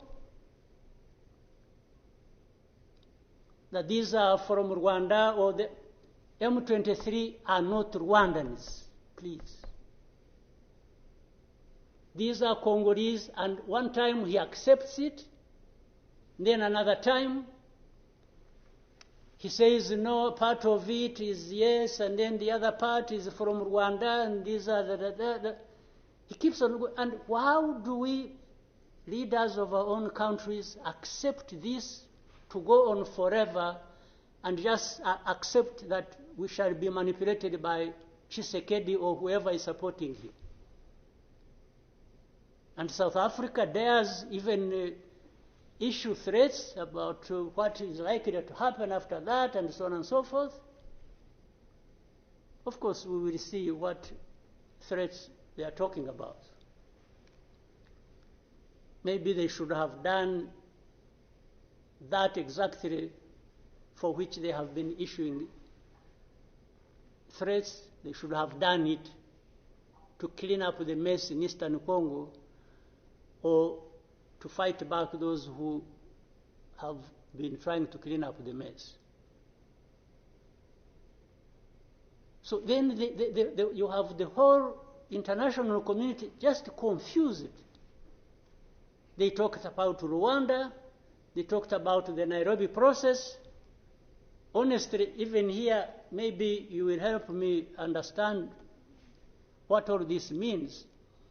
The processes became an end in themselves, and the people leading these processes became more important than the results of the processes. The Nairobi process became a Uhuru process. Then the Rwanda process, it's like you can't say anything that will displease President Lorenzo. Definitely, this does not help deal with such a serious matters as we are faced with today. That in the end, just because they can't be addressed, we have such a situation like we have now. And if anybody, and above all, I don't understand how Tshisekedi keeps thinking that he will resolve the problems to do with rights of people militarily. Kill them, shoot them, bring in forces that are ready to help, like especially Burundi. Well, I don't know whether that has been helpful for the last few days or weeks. They have been doing that. So I want us to, Chairman, Your Excellencies, I want us, whatever we are saying and whatever we intend to do, we capture the context rightly and then proceed based on that, and maybe we can get somewhere. But otherwise, if we keep saying good things, saying that, and to each other, being nice, and then each one fulfilling their own interests other than others' interests, the common interests we have as East Africans, then I don't see how we are going to contribute effectively to finding a solution. But really, to have even had East African community expelled from Eastern Congo and everybody complied and then there was quiet, it's as if it was normal or that is okay. Everything dictated by the country or the person we are trying to help. I didn't understand that. And that's where we are now. That's how we are here, where we are. So let me maybe for now stop here. I would really want to hear advice of others, but... he can speak French, I think, and then he can speak English. He's a former warlord himself. He's the dictator of Rwanda. But however, he is also believed to be destabilizing a bloc for the same Rwanda. Enough that he is also a life president since after the civil war of Rwanda. He has been their president. And if anybody runs against him in Rwanda, you are likely going to be arrested. You get? He will put his opposition is almost been like unopposed. Okay? But in this modern warfare that we are currently being faced all over the place, so a villain can possibly become a hero, as he is also playing a very, very, very active role in backing the M23 rebels. He said that the South African president, Cyril Ramaphosa, who called his army, Rwandan army, militia. This is Ramaphosa, the president of South Africa. So he is the one that is said to have threatened Rwanda that because the M23, they are accused of killing 12 South African soldiers during the time of taking over the Goma, the North Kivu, Eastern Congo. So Ramaphosa called the Rwandan army, he called them militia, and that got Paul Kagame a little bit riled up. How dare you? Number one, Rwandan army, they are not militias. They are army of the Republic of Rwanda. Okay? Or if you continue with this, your threats, the threat of Rwanda is a small, tiny country of 14 to 15 million people that you can just walk in. Well, if that is what you want, fine. Maybe we should, maybe we should try that out. In fact, in his words, let me see that part of the quote, right? According to Paul Kagame, he said, if South Africa wants to contribute to peaceful solutions, this is well and good. But South Africa is in no position to take on the role of a peacemaker or mediator. And if South Africa prefers confrontation, Rwanda will deal with the matter in that context any day. Paul Kagame. Also at the meeting with the East Africa, South Africa head of states yesterday, Paul Kagame also added this. Or like he did,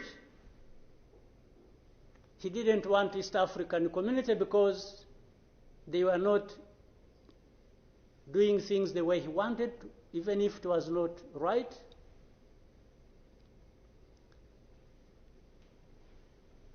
He got rid of them and he decided to bring in SADC. SADC was,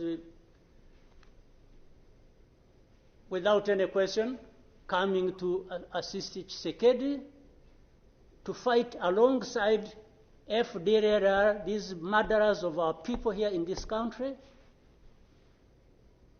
to fight against mercenaries, and to have Burundi on ethnic political basis decide to support Tshisekedi in whatever endeavor, including exactly doing what those murderers did to our people and what they are doing in eastern Congo. They have displaced people, they have killed people, they have persecuted them on a daily basis for who they are. We have refugees here who have been here for the last 20 plus years,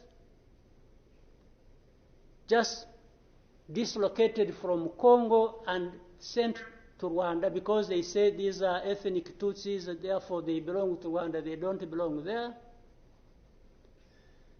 And everybody else around, I don't know how many entities we have in Congo, honestly.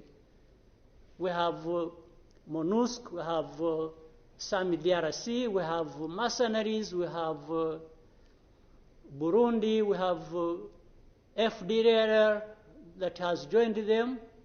And everybody is there watching this thing, and we pretend it's like we don't understand what has been going on for all these years. And then when things like this of last week erupted, we behave like we are surprised or we are concerned about humanitarian crisis, about this and that. Isn't persecuting and killing people and displacing them part of that humanitarian concern? So as East Africans, we sit here and then do what about it? For the last 2 days, on Monday and today this morning, I spoke with the President of South Africa, who sought me out to speak with me on this matter because of their involvement in Eastern Congo. And he's also there pretending to be playing a peacemaker role. And he has a force that has been fighting alongside FDLR and has been fighting the M23 on the instructions of Tshisekedi, because these are people who are not supposed to be in Congo, that these are from Rwanda, or the M23 are not Rwandans, please. These are Congolese, and one time he accepts it, then another time he says no, part of it is yes, and then the other part is from Rwanda, and these are the. He keeps on going. And how do we, leaders of our own countries, accept this to go on forever and just accept that we shall be manipulated by? You know, I was asking myself that what are the South Africans doing What are they doing in Eastern Congo? Why are the South African soldiers and the South African government invested in the crisis in Congo when it is obvious that they are also compromised? Anyway, the tide is changing, and somehow, it seems that Shekedi is also losing the control, but we don't know for how long. All right. So that was Paul Kagame. All right. The Rwandan dictator / stabilizer. They call him both. So if you call him a dictator, you are right. If you call him a stabilizer, you are always also right. But the South African calls him the Western puppet.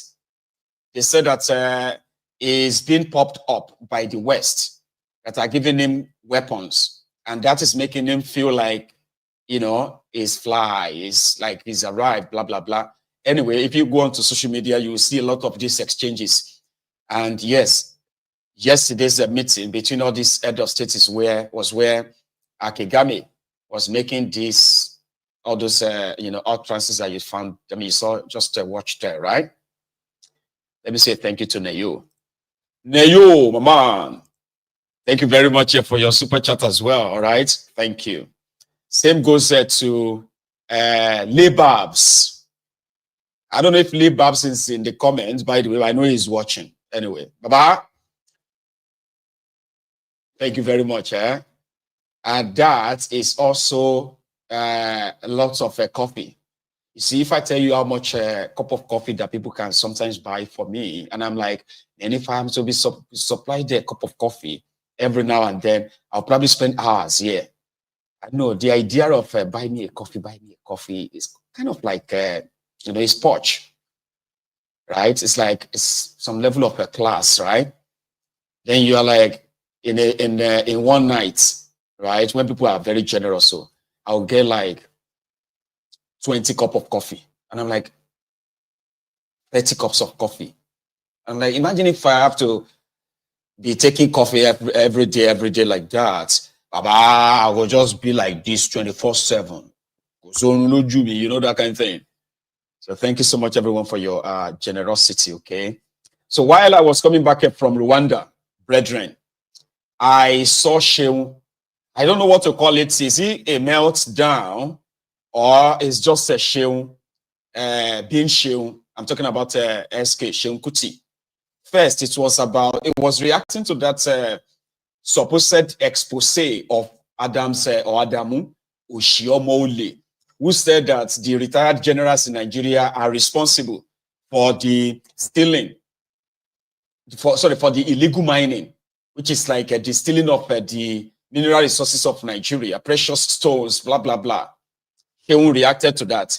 Then on the other hand, I just saw him again, suddenly something that looked like a complete, it looks much like an ignorant, statement.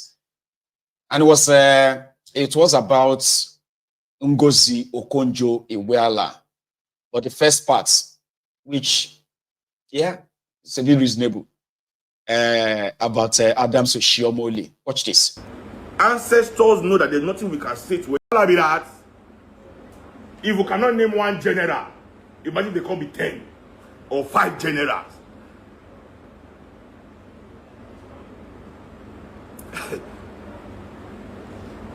So when you call Open TV now, somebody will come and say, Oshiomole exposing corruption in Nigeria. You're the one that say, where did he expose the corruption? Whose person name be one general? He did not name any country that they are taking these diamonds, this gold to, that they are taking to go from the airport. Who was working at the airport? Who was in charge of the runway that day? Who cleared those flights? Because you cannot enter Nigerian airspace without somebody giving you clearance. Who cleared those flights to enter the sky? Who are the custom agents that allow those contraband to pass? Okay, we cannot even name the general. So all these minions where they work for under una, where they for airports, where they for the you people too, those ones who cannot be named. Those ones who cannot be named. Everybody in charge of the moving, everybody cannot be named. No investigation has named one official. It's just one general. Just no one general. One general, my brother. One general. Hello. One general. That's the job we put him there for. A senator to tell us one general. One J. One J. One J. Unknown soldier still existing, bro. Unknown soldier since 1977. Before now, unknown soldier. Now is one general. No more unknown soldier. Is one general. No more unknown soldier. Let us embrace one general. One general. So, I mean, you probably can reason with him in that regard and say, it don't make sense. So what are you actually exposing if your expose is to, your expose is to tell us that you know about people who are committing illegal mining, which is a crime against the country. So if you have that information, you better don't tell us if you can't name them. Sure, you get. But just let's take it like, oh, he's alerting us. Let's go look for one general. So you will reason with Shehu that way. Then the next part, he actually ranted a lot. Oh. The next part is about Okonjo Iweala. And I'm like, Shehu went to one of the best schools in Nigeria. And I think he also went to some other private schools abroad. I'm not sure of that. So, or he went to one of the very good schools in Nigeria. I don't know which one, but I sure can imagine. Right? So this information and the way he's kind of like passionate about what he's saying makes it more makes it look more like when ignorant person is doubling down in that popular saying that wise people are always in doubt and foolish people, they are always very confident. You know, foolish people are very confident. Ignorant people are very confident. I'm telling you, 1 million soldiers that day we about to just come our area. It be like 1 million soldiers. Everywhere, soldier, every police, army, say 1 million soldiers. I dey tell you, honestly. But you, wise man, will just be like, no, it's not possible. 1 million. How? Oh, uncountable cars, more than 500,000 cars. Who came? I said, are you sure? I swear to God. I swear to God. Go and ask. You just how they lie. But a wise man will be, even when he's so sure of something, he's always in doubt. That's the way I see Shehu here. And what's that? Maybe you two should listen before I add my commentary. Ancestors know that there's nothing we can say to any of you. Even in Nigeria, I still want all this your Peter Obi and the people you worship. The Okonjo Iwealas. I see Okonjo Iweala never come show a paper for this Nigeria before. Nigerians are the most stupid people. I'm sorry to say. This woman was coordinating minister of the economy. She left, the economy collapsed. Collapsed. Empty and everything was shutting down when she left. Our money was empty in our coffers. Yet, the journalists of Nigeria will keep writing about her as if she's somebody great to us. What did she do in our country? Come to ask, forget, okay, World Bank has picked her.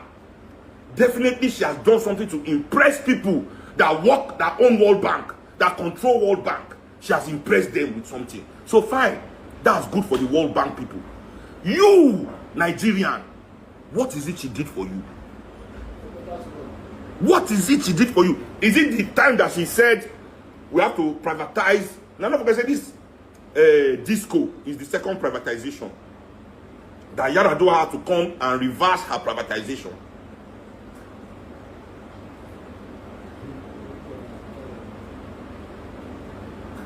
That Buhari too had to come and reverse the second one under Jonathan. And don't forget discos. I mean PHCN. Now don't forget PHCN.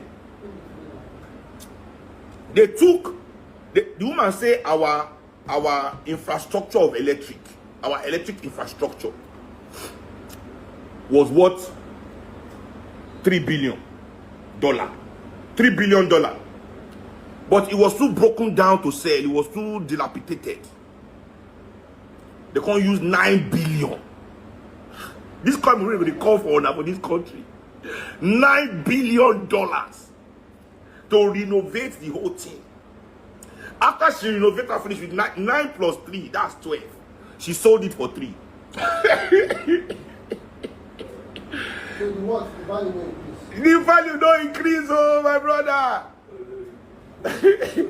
This is the person that the press keep praising in Nigeria, you know. Like Kemi Badenoch too. Somebody of Oha saying all sorts of nonsense. Forget the country about our colonial experience. People they say, no, I say this, Nigeria is this.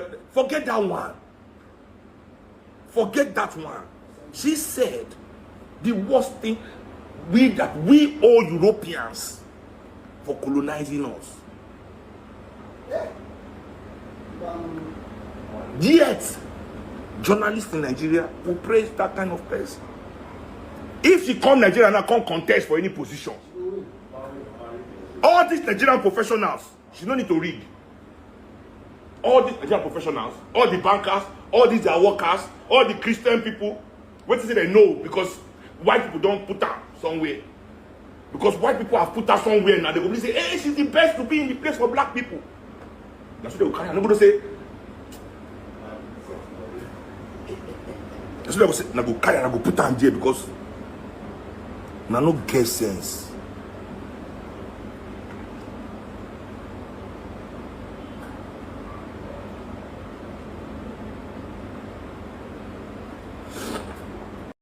It is smoke Igbo. It is take Indian. It is smoke Igbo. It is take Indian. You know, that's the normal thing you will say. I say, wait till you smoke. Which kind strain of Igbo did you actually smoke before that broadcast, bro? Because the level at which you are backing with wrong disinformation, so to say, is really mind-boggling. Okay, even though there are Nigerians who are going to agree with you, because I mean, I agree with that part that some Nigerians are very stupid. You may be right. Let's be honest, but there are some certain things I'm going to just put out there, you know, so that I don't want to sound defending a well, but at the same time, here you get, in the land of the blind, one-eyed man or one-eyed woman is always their king. In 1999, when Obasanjo became your president, and then Okonjo-Iweala was also appointed as your minister under Obasanjo then, Nigeria's GDP per capita income then, Nigeria's GDP was put at somewhere around 118 to 120 billion dollars. That's the entire economy of Nigeria. And Nigeria per capita income was put somewhere around there, $700 per person. Now, fast forward to 2007. Meanwhile, Nigeria was in debt of over $40 billion. So, 8 years after Obasanjo, Nigeria's debt got cut down. Yeah, first in debt forgiveness. Then after that, Nigeria's debt was left at $3.5 billion. Nigeria's external reserve, before foreign reserve, when Obasanjo came in, was like practically zero. But when Obasanjo was leaving, that same economy of Nigeria grew by more than 3,000%. But our teachers, school teachers, were buying cars. They were building houses. Primary school teachers, secondary school teachers, in the economy that these guys run. Nigeria's entire economy was valued at over $400 billion. More jobs were created. I mean, Nigeria wasn't really great. But guess what? The difference of what they did in 8 years, they were so significant that they opened what they called excess crude accounts. Nigerian foreign reserve was over $44 billion when Obasanjo was living. They also put over $23 billion in what they called excess crude accounts. This is the money that Yar'Adua, Jonathan, Bokwari, they came and they plundered everything. And by the time Jonathan was handing the government again to Bokwari 9 years ago, Nigeria economy was valued at $563 billion. MTN was not shutting down. So, bro, shut it up. There was no MTN shutting down. In fact, it was the privatization of the telecommunication sector in Nigeria that gave all of you the phones, the internet you have today. Again, I'm not saying they didn't do their own corruption, but at least let's set the record there straight. Under them, in 8 years, they started 12 independent power projects in Nigeria that could have generated more than 40,000 megawatts of electricity if Yar'Adua did not reverse it. He reversed it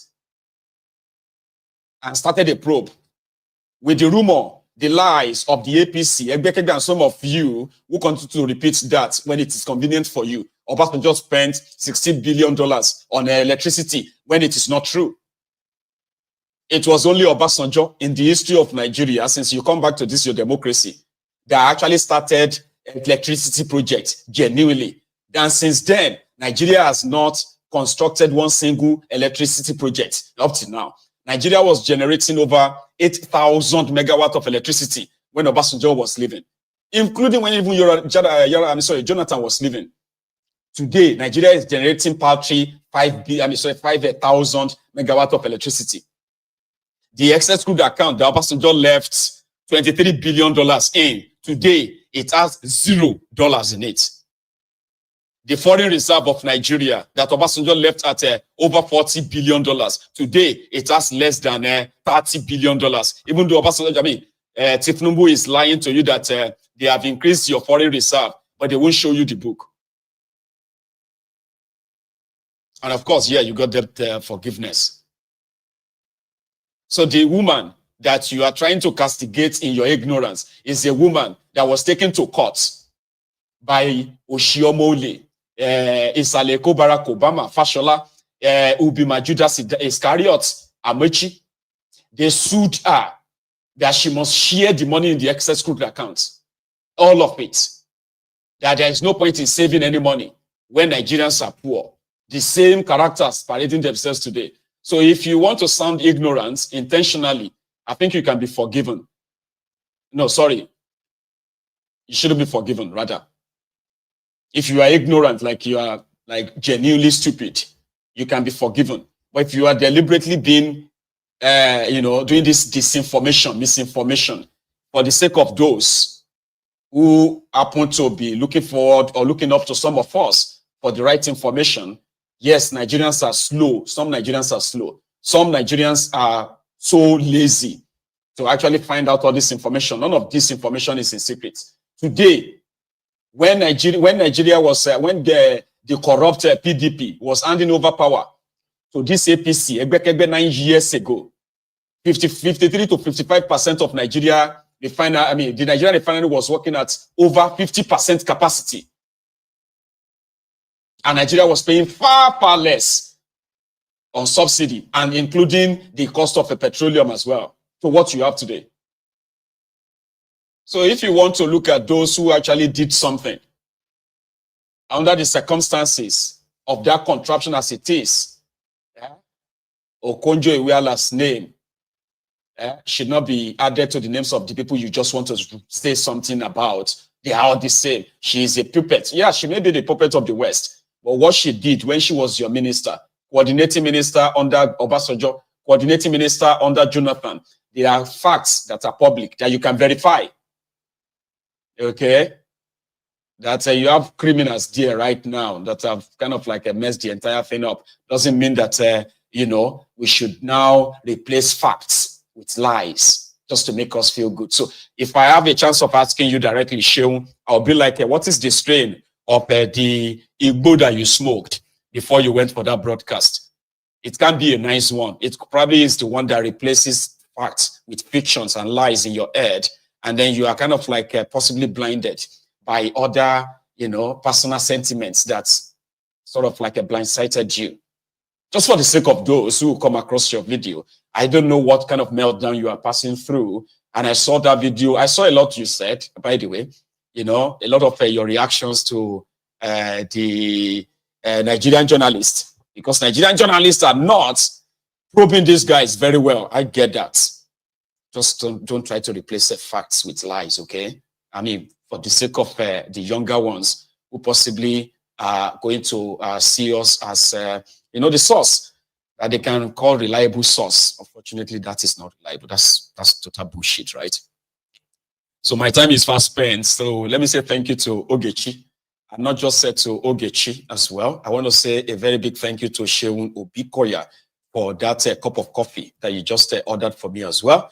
So to Ogechi, God bless you for your super chats. So I'm going to take a short break before we take calls. So let me give a shout out to the sponsor of our, you know, the sponsor of our phone call segment on Mayegun's Diary, Politico.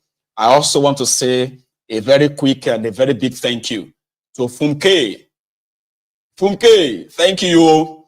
I received this very beautiful box of cake today. So she made me a cake, right? A branded one. They said it's on the temple of truth, Mayegun Diary Politico. And then she took a picture of Mayegun, where a very beautiful birthday cake was made for me. On the left, the one on the right is this box of meat pies, like specially made meat pies for myself. And I'm so grateful. Thank you so much, Funke, all for my birthday, by the way, right? So, guys, I wish I can cut this one. Maybe sometimes I'm going to be able to cut some of this cake with all of us live, and we can all have a bite. So Funke is into catering, baking, and what do you call it, business. She's famous right here in Birmingham. That's where she is. And maybe before I go tonight, I will share a business contact with all of you. If you are in the UK, you can order for your own specially designed, you know, birthday cake, wedding cake, anniversary cake, and promotion cake, just anything at all and everything. So thank you so much, Funke. And to everyone else who is coming to this 2025 with some set goals. If one of your set goals is financial freedom, this could be a chance for you. Again, you can try anything as long as you believe that you can be trained. So if you intend to check out anything new, own your own personal business, get trained for it, and then, yeah, make some legit money, here is the QR code. So all you have to do is to turn on the camera of your phone, scan this QR code, and follow the link. Read more about this business training idea. It's going to cost you $149 to sign up. I've said this many times on this platform, okay? So if you are interested, sign up. And if you get, you know, if you feel like it is for you, again, right, you can stay. And if you feel like it is not, you can cancel it and get your money back, all right? Listen to me. This is not an MMM, and this is not a get rich quick. You must be trainable. You must be somebody who actually wants to really learn anything new and everything new. Here you get now. So good luck to all the interested parties, okay? So I'm going to take a short break, and I'm going to be back in a minute or two. I can take calls for a few minutes, and we can call it a night, okay? So I can go to Agbeke. She's kind of like preparing something special as well. It's almost late, but we are going to spend the evening together, okay? And Yeah, just make it as special as possible before we go to bed. Or I am still going to spend a few more minutes with you here before I call it a night. So if you do have one or two things to add to this conversation yourself, all you have to do is just pick up your phone. The number is on your screen. And when I come back, yeah, we'll have and listen. I know a lot of you are going to call in and it's not going to be like, happy birthday, happy birthday. So no, make that quick, okay? So that we don't make it more boring enough that people will just be like, say what you want to say, Jari, all this happy birthday, happy birthday. You know, my people here can be very impatient as well, right? I don't know, I just thought I should say it. I'll see you soon.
You get it? Okay.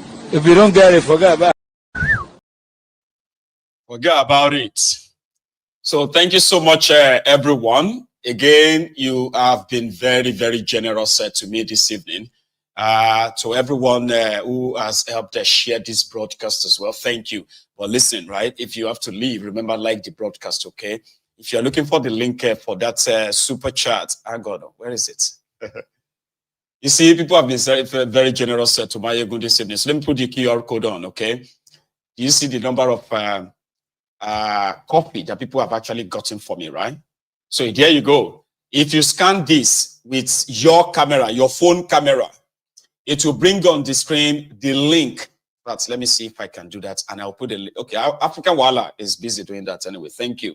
So it will show you the link in that, in that camera, the camera of your phone. And if you tap the link, it will open. And yes, you can buy me a coffee, a cup, 2 cups, 100 cups. It doesn't really matter. It is the intention that that does, okay? The first caller this evening is Prince Adebayo from Sweden. Are you there? My king, I greet you. Happy birthday to you. How are you, sir? Fine. Happy birthday to you. Thank you. I know you said we will not talk, but we must talk. Happy birthday to you. I for sing but now so I for sing but I know some people waiting for line go shout. Everybody don't type happy birthday, tire. So I think saying it, hearing it the first one there from my first caller is that's done the job, right? Thank you, Prince. Please let's talk about today's to this show. Today, there's a way you present this show. I don't know that you notice. Well, you are the presenter, so it's not you will not notice. It is we that notice it. Okay. The way you impute some videos after making your analysis about the team, made us laugh. Tell me about it. I know. When you played that part that Sowore was talking about the whole saga, I just laugh because the whole thing he himself said it that how can somebody who is level 7 or level 17, right, be able to afford that kind of thing? If it's not if it's not an expectation of corruption, somebody that has families and children to feed and send to school will be able to afford that kind of money. Where the change they come from? A corrupt system. And then encouraging it. And then exactly. And then they now compound it by saying they have said it before. They arrested Sowore one time and the uncle they still went. They have said it before. Nigerian police should focus on more serious things like the Lakurawa. They shouldn't be wasting the taxpayers' money on the useless and wasting taxpayers' money, on useless charges. This is what they do. Power drunk people. But Baba, on a more serious note, this case of Rwanda, I just want to throw some light on it because I know, You see, that man, Paul Kagame, let Nigerians not just listen to hearsay and then start to criticize. Let us be careful before we, form opinion. That man, Paul Kagame, is a very important man. If you read through the history, in fact, the way that man was able to stabilize his country, you will understand why he keeps remaining in power there. Nobody knows what will happen if that man lives there. Yes. Now, when they used to have Hutu and Tutsi, there was a president called President Abiyarimana from the Hutu. So that one, during his time, the Tutsis, because when the French left, or who are these people that colonized them? Is it French or Belgium? When they left, French. They now left the Tutsi in power. But the Hutus use force because of their numbers. They say it can never happen. They now organize machete. They used to slaughter these people. They say that kind of problem that we have in Nigeria where they carry outside hair. Yes, supremacy. Yes. So nobody knew how these Tutsis were able to defeat these Hutus. Being led by this Paul Kagame. So he's staying there. He's staying there is that this thing should not happen again. And he made it a law that nobody should be identified as Hutu or Tutsi. Or one remove all anything tribal this or that. So he has been able to maintain stability in that country for a long time. And then when they were chasing away those people who were killing his people, who were fighting his people, they ran to this same Congo, that zone where those M for 23 are chasing. So when they ran there, some people now form militia, form this M23 to be chasing those people because those people, if they don't chase them, they will come back again to destabilize this peace in their country. You understand? I'm with you. Yeah, so they are standing ahead. They are standing on fragile peace. They don't want it to destroy. And for a wise person, if you know what is going to come and destroy your peace, you will chase it. That's right. So that is why that M23 entered that side. Because to truly, they are Tutsi are in Rwanda. They are also Tutsi who are in that Congo. Exactly. So that Congo now, they are maltreating the same Tutsi. You understand? And this Tutsi tribe is in Congo, is in Rwanda, is in Uganda. Yes. And it is some part of Burundi, I think. Eritrea. Do you understand? Is it no Burundi? They are part of Burundi. They are some of these other countries as well. Like the way they draw this artificial artificial borders in Africa. Exactly, borders. Now. That's what divided them. Yes. And that man, one thing about that I love about those people is that they're not like these are our Nigerian leaders, where they will hear that Nigerian person spy in one place, they will keep quiet. They don't take it for granted when their own person spy in anywhere. You understand? Prince. And which is a normal thing. You understand? But make I live and there. I know they take side, though. I just enlighten Nigerians because I know Nigerians like to form opinion. Anyway, yes. Thank you so much. Yes. We are following the developments. What people should know is that Kagame has fought war. He has led the rebel before. And He's the president of Baba, and one more thing, Baba. That's South Africa. Yeah. That's South Africa. You know why they are putting mouths like this? Yeah. Because that man, they're their president there. He has business in that Congo. Well, that's what we have heard. Congo has been in war. Presidents as well. Yes. Like Zuma. Yes. They all have that one that is there now. That one that is there now. The reason why they made him president is because he has share with all these white people that took over their country. He and them they gave him position. Thank you, Prince. Thank you so much for this one. Okay, let me take another one. Yes, sir. So I think finally, Prince is Adewale Nebude, the African Wahala, all the way from Canada. Baba, how you doing? Yes, sir. I'm good, brother. I can see how busy you have been in that comment. God bless you, Baba. Your work rate is legendary. You know. Thank you so much. Baba, you know, say, if I have the opportunity to contribute to what you're doing, I will. Especially now that it's your birthday, perfect opportunity. Anyway, people have been so generous this evening, and you are one of them. So thank you very much, Baba. I appreciate you. Yeah, thank you. Let's do it. And thank you to the people that contributed as well. So I love Omoyele Sowore, and I'm happy he's telling the truth. I didn't really get the context where he said Nigeria is finished. If he was addressing the press, characters, look at what they have been up to. Look at how they have been rewarded for bad behaviors. Like, Baba, forget this country is gone. Exactly. He knows it. So I'm happy that at least he's saying it. So that leaves me wondering, now that you know, Sowore, that Nigeria is finished, which means it's dead, can you resuscitate a dead entity? Because I don't think he can, personally. Now, my second point was about Congo. Paul Kagame, Rwanda. We all know what happened with the Rwandan genocide. There was a guy called Felicien Kabuga.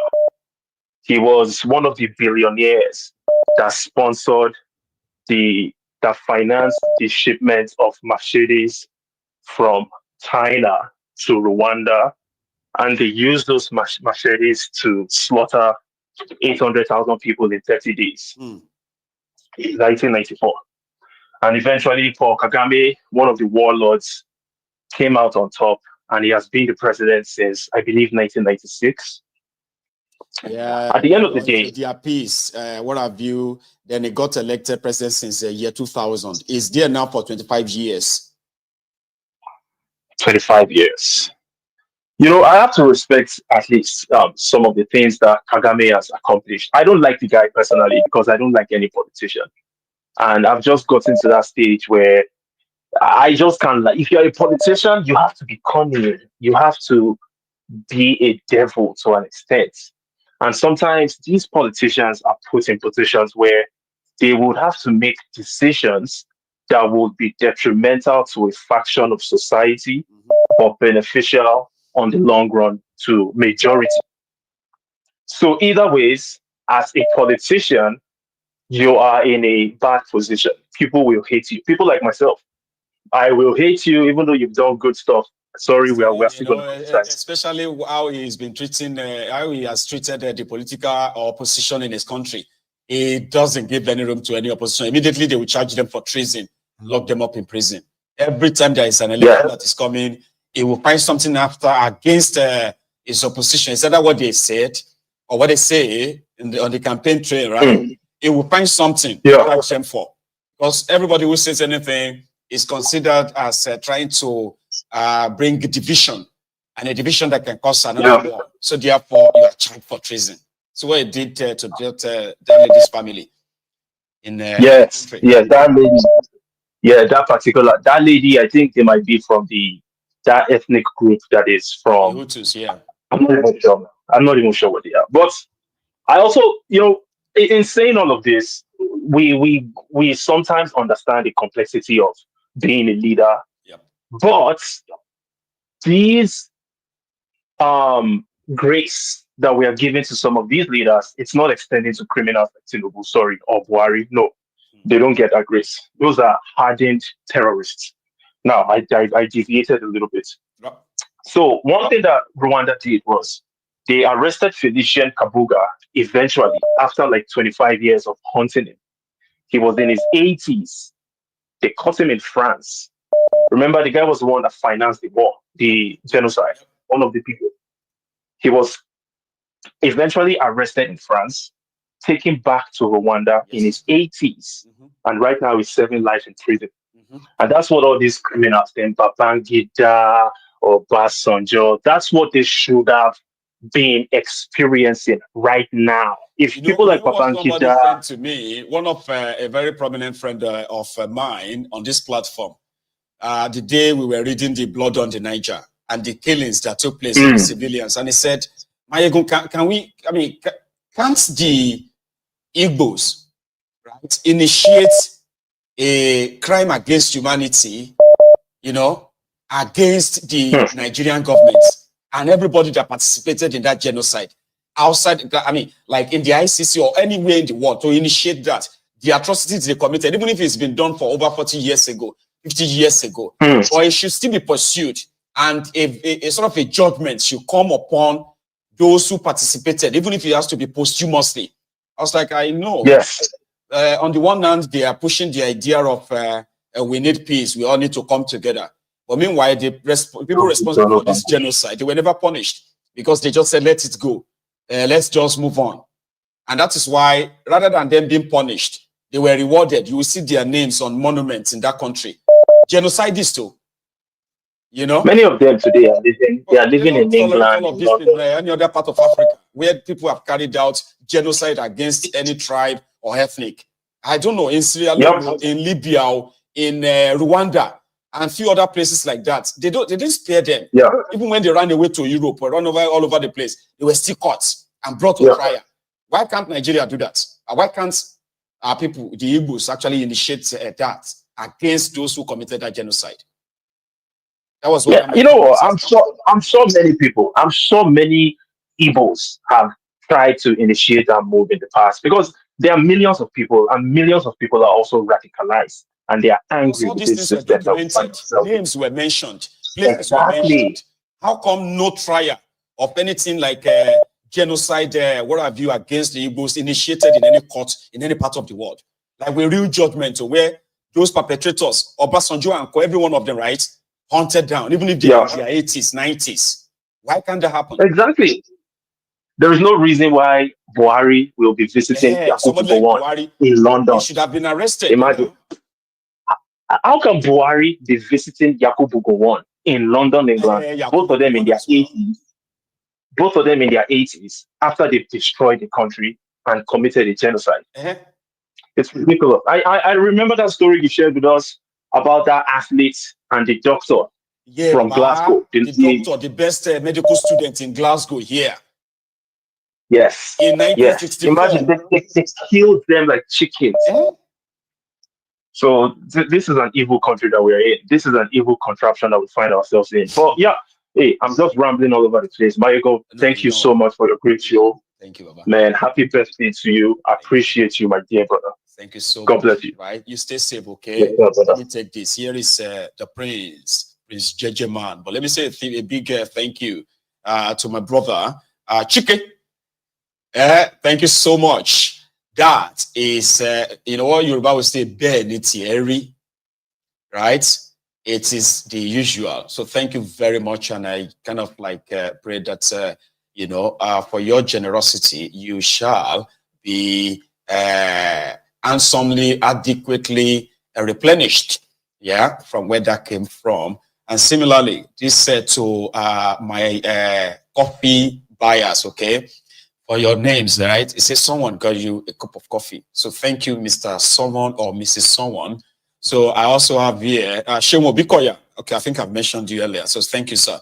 I have Chooks. I bet that's you as well. Chooks, a cup of coffee. Thank you. Oh, my man. You're me too. Thank you. I have here as well Adeza. That's Adeza from Edinburgh. Bless you, Baba. And I have here as well Fee Code. That's the name. Thank you so much. Everybody's practically buying me birthday coffee, I think. God bless you all, okay? Here is the Prince JJ Man. The Prince. Hi, respect, Baba. Prince JJ Man, representing IPOB for life, Baba. That is him. How are you doing, Baba? I did full ground, are you? Well, I did here, you know, just feeling cool, you know. Happy birthday. Thank you. The Prince. More grace to your able, Baba. Amen. No, but we are like every day, we're having limited time to get these things fixed. Or we have to leave it for our children. We should not leave this mess for our children, Prince. At all, you know. So we don't have much time. For our children. Something has to be done. Yes, something. Yes, Baba. You are right. You are doing something already. This you are doing is part of it, and we can see, you know, everything is getting closer and closer. You know. Yeah, Baba. I say make I holler you and respect to the Temple of Truth. You guys are amazing. Thanks for sharing. Thanks for the support. We thank you all so much.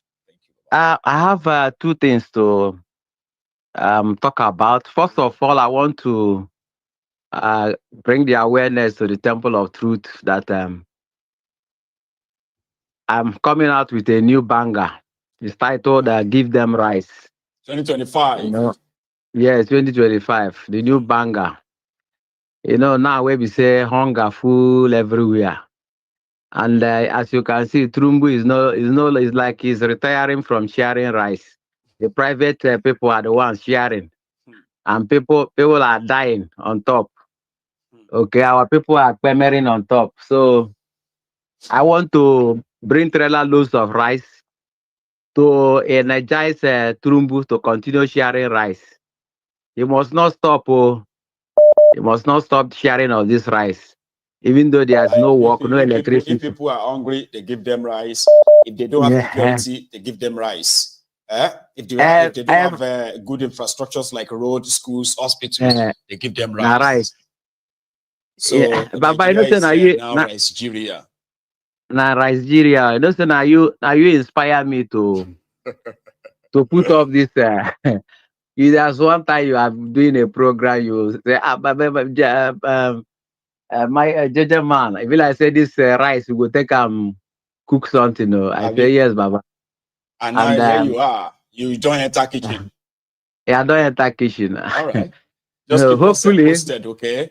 So that yes, we don't miss out when you want to serve it, to dish it as usual. Yeah, very soon. At least by February, as we're entering February, it's going to be dropping.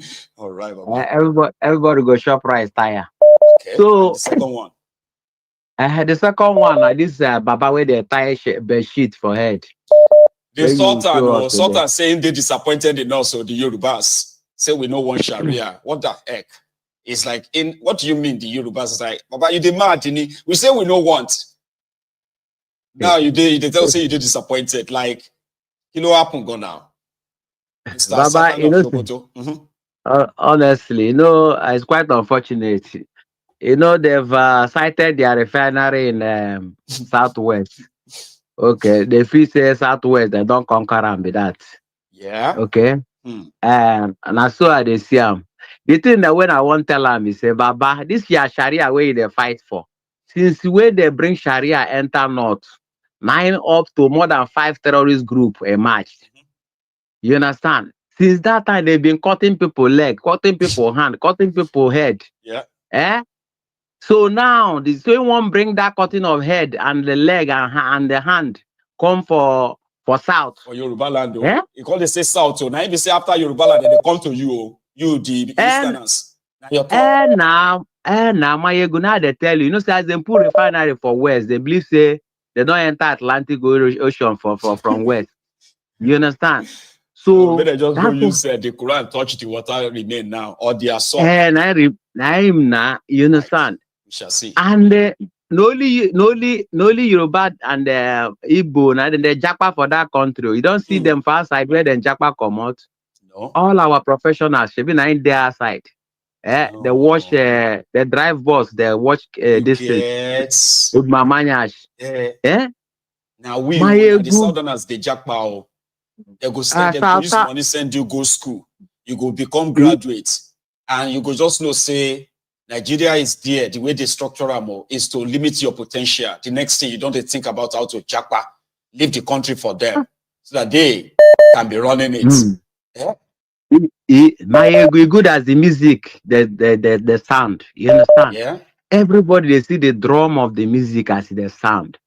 Don't they clear as my Tinubu go say to doju and say, you don't the doju you don't the enter. It's everybody eye they clear nah. No, say this is the reason why they hold on now the can so that they come from southwest enter. After they finish from southwest, they can now enter Biafra land. Now they too stubborn. And every now and then, if they don't want me, you go. They don't want make you remain.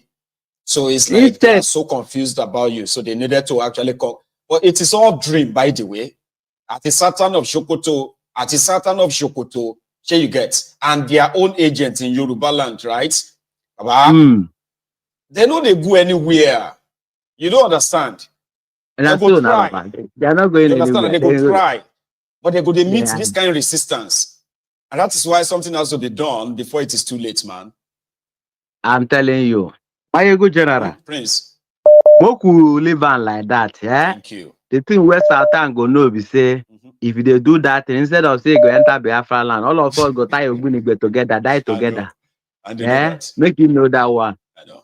Thank you, my good general. God bless you. Keep all the good work, Baba. God bless you, sir. Thanks so much for the support as well. That's Prince JJ Man. Here is David, I believe. Hello. Whoa! Very Maegu himself. Yes, sir. Baba. Biggest general of all time. Yes, sir. I am reporting live. I did hear. You are the one general. Shehu is talking about the one general that you know. The one general. Tell them. This is the one general. Shehu, this is one general. Shehu, are you hearing? Nobody what they do illegal mind. Show you guys. So that this is one general that will off their mic for them. That will always off their mic. Happy New. You know, you got so much celebration. I have to say to you. First of all, Happy New Year. You know, I've been on leave for 4 months now, or 2 months. I know. Yeah. So Happy New Year and happy birthday, and we are blessed again. You say you're coming to Houston, so we're going to celebrate the birthday with you. The birthday is coming to us. The birthday boy is coming to us in Houston. We're gonna wait for you in Houston. We celebrate it for you. Happy birthday. Anyway, yes, sir. My brother, what I just want to say, it's going to be like a true story of what happened to me. And again, let's leave all this Rwanda or whatever that is.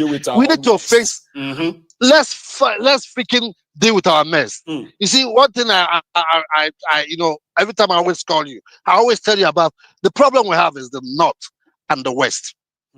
But the problem with the West is that they always see it coming. They think it's a child's play. You see how they've gone into you guys now. Now they're trying to bring in, they're not bringing Sharia now. Now, they're bringing the Sharia. They are not refusing, but it's too late.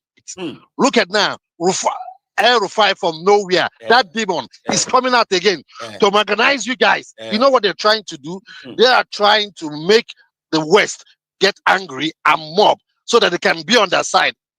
This thing they are doing now, if it was Buhari that was in power and they did this meeting that they did, he's going to charge all of them for treason. What that statement they did there was treason. And we are looking at them, and the South leaders, our South, I like calling the South. They want to start this intimidation of a thing. And like Obi said, it is all for power grab. If they were inside the power arrangements right now, you will never see a rufire in a meeting like that, ever, with a thief talking like that. You won't. General, it's not even about power grab. It's about conquering us. It's conquering, not even about power grab. You see how they're trying to, they now see that how they're going to come in now to bring in a new agenda into the West. They want to scatter the West with religion, with Sharia, bring it all together now. Some of them they will never make a mistake again for the Southern Nigeria to have access to power again if they get them back. And the most I'm sorry to use this word, the most stupid part of that part of Nigeria, those that call themselves South. They look at what you know what Amaechi just said now. Yeah. He opened my old wound, my cry that I have been crying for what. In 1993, that Abiola, I lost a friend. Right there on the Ijesha bus stop. They shot him. We were all doing the riot. They shot at us. We all ran back. This guy was next to me. He fell down. I thought he just fell down. He's going to get up again and come. Then when we took cover in one apartment close to that freeway, because it's a freeway on that Ijesha Express. These guys were shooting on us direct. We thought, it's not a gun, it's rubber bullet. This guy, his name is Gani, aka Onile. They shot him. We ran into one apartment there. They had a chopper run after us into that apartment, shot at us. When everything calmed down, shoots to kill or attempt. When everything calmed down, we came out. Onile was dead. Damn. 2 people were dead that day. And now Amaechi, what that Amaechi just said now, it shows that these are our politicians. They don't like us. They don't like this country. They want to use us. You see what he's saying? That if you want to die, you die. Is he going to die or is his children going to die? Not his own children. No. And that is why I don't like the South people. You see how the North are calm. You know, the elites are talking. You see that all their mob are not saying anything until when they tell them, oh yeah, go, they go. But our own South, the South problem is that we are so greedy. We hate ourselves. We want to be the one that is being called. Look at the agenda they are trying to push now, to push Tinubu out. Do you know that the way they are behaving now, they can do a coup against Tinubu? The way they are talking. But the way they are talking, they think they have a support of the South for hating Tinubu. Even though I don't like Tinubu there, but those Fulani, they are so afraid. They still want that power back. They are seeing that Tinubu is trying to change the narrative for them. And if our politicians from the South, don't speak for us, it's time we start stoning them. These people are so wicked. Imagine what Amaechi just said, and he did it as his even that you give them money. Let's use their own sort of this one Nigeria mentality of theirs. The ideal thing for any Southerner in their own, I'm using their own context now. So because I would rather they burn everything that may everybody lose, right? However, the right thing for any Southerner that will sit with any Northerner talking about power or talking about Nigeria right now, number one on top of that agenda is that if it is going to return power to them in the North, right, then any Southerner that is participating in that should be considered as enemy. Because, listen, this guy's Bokwari was there for 8 years. We watched how Bokwari destroyed Nigeria every month, how Bokwari turned the gun of Nigerian army on Nigerians and slaughtered Nigerians. Guess what? These mofos, they stood behind him. They insisted that Bokwari could not be wrong. For 2 years, less than 2 years after that, right, they won the power back. So any Southerner that claim a Southern politician that is meeting with these guys and their agenda is to return that power back, those people should be considered as enemy.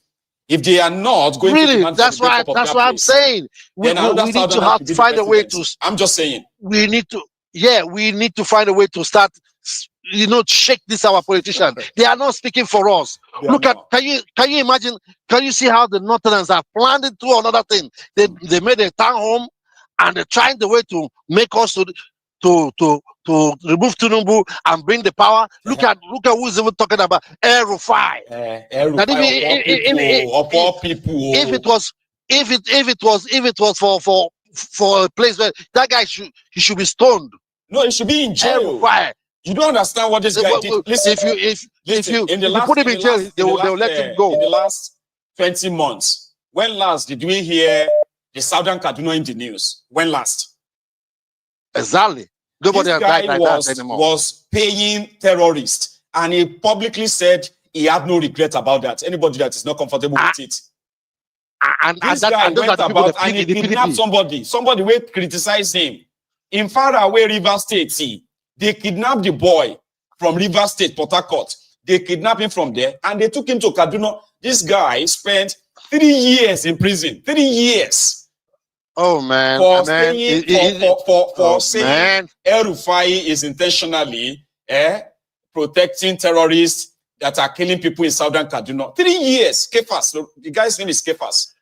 Now the other one is now talking about Nigeria democracy. Exactly. And it brings me back to what Nnamdi Kanu said. Right. When they're not in power, they will. I don't know if they use voodoo on us. They will then act like they are very good people. These people, they are so, and they will hide their own corruption, hide their own debt. Yes. But we, the South, our South politicians, will start by, they don't even question them. Tomorrow night, Shehu will come and bring rufire and be asking stupid questions. Must they grant them all this, give them all this platform? So that well, they look at David. Oh my God! Anyway, in short, I'm so glad. Man, we are waiting for you for the birthday. We're going to celebrate that birthday. I'm coming down in another 2 weeks. I go show everyone. Yeah, I don't enter. Let the party. Yeah, but all of you be jealous. We're going to celebrate birthday with his team. We shall stay. Stay safe, man. All right. Thank you so much. All right, man. Thanks, man. God bless you. Now here is another caller. My very good friend, I'm coming over. Let me say a very big thank you again. NK, I got your cups of coffee. See, I don't get a lot of coffee this evening, and I bet it's because of my birthday.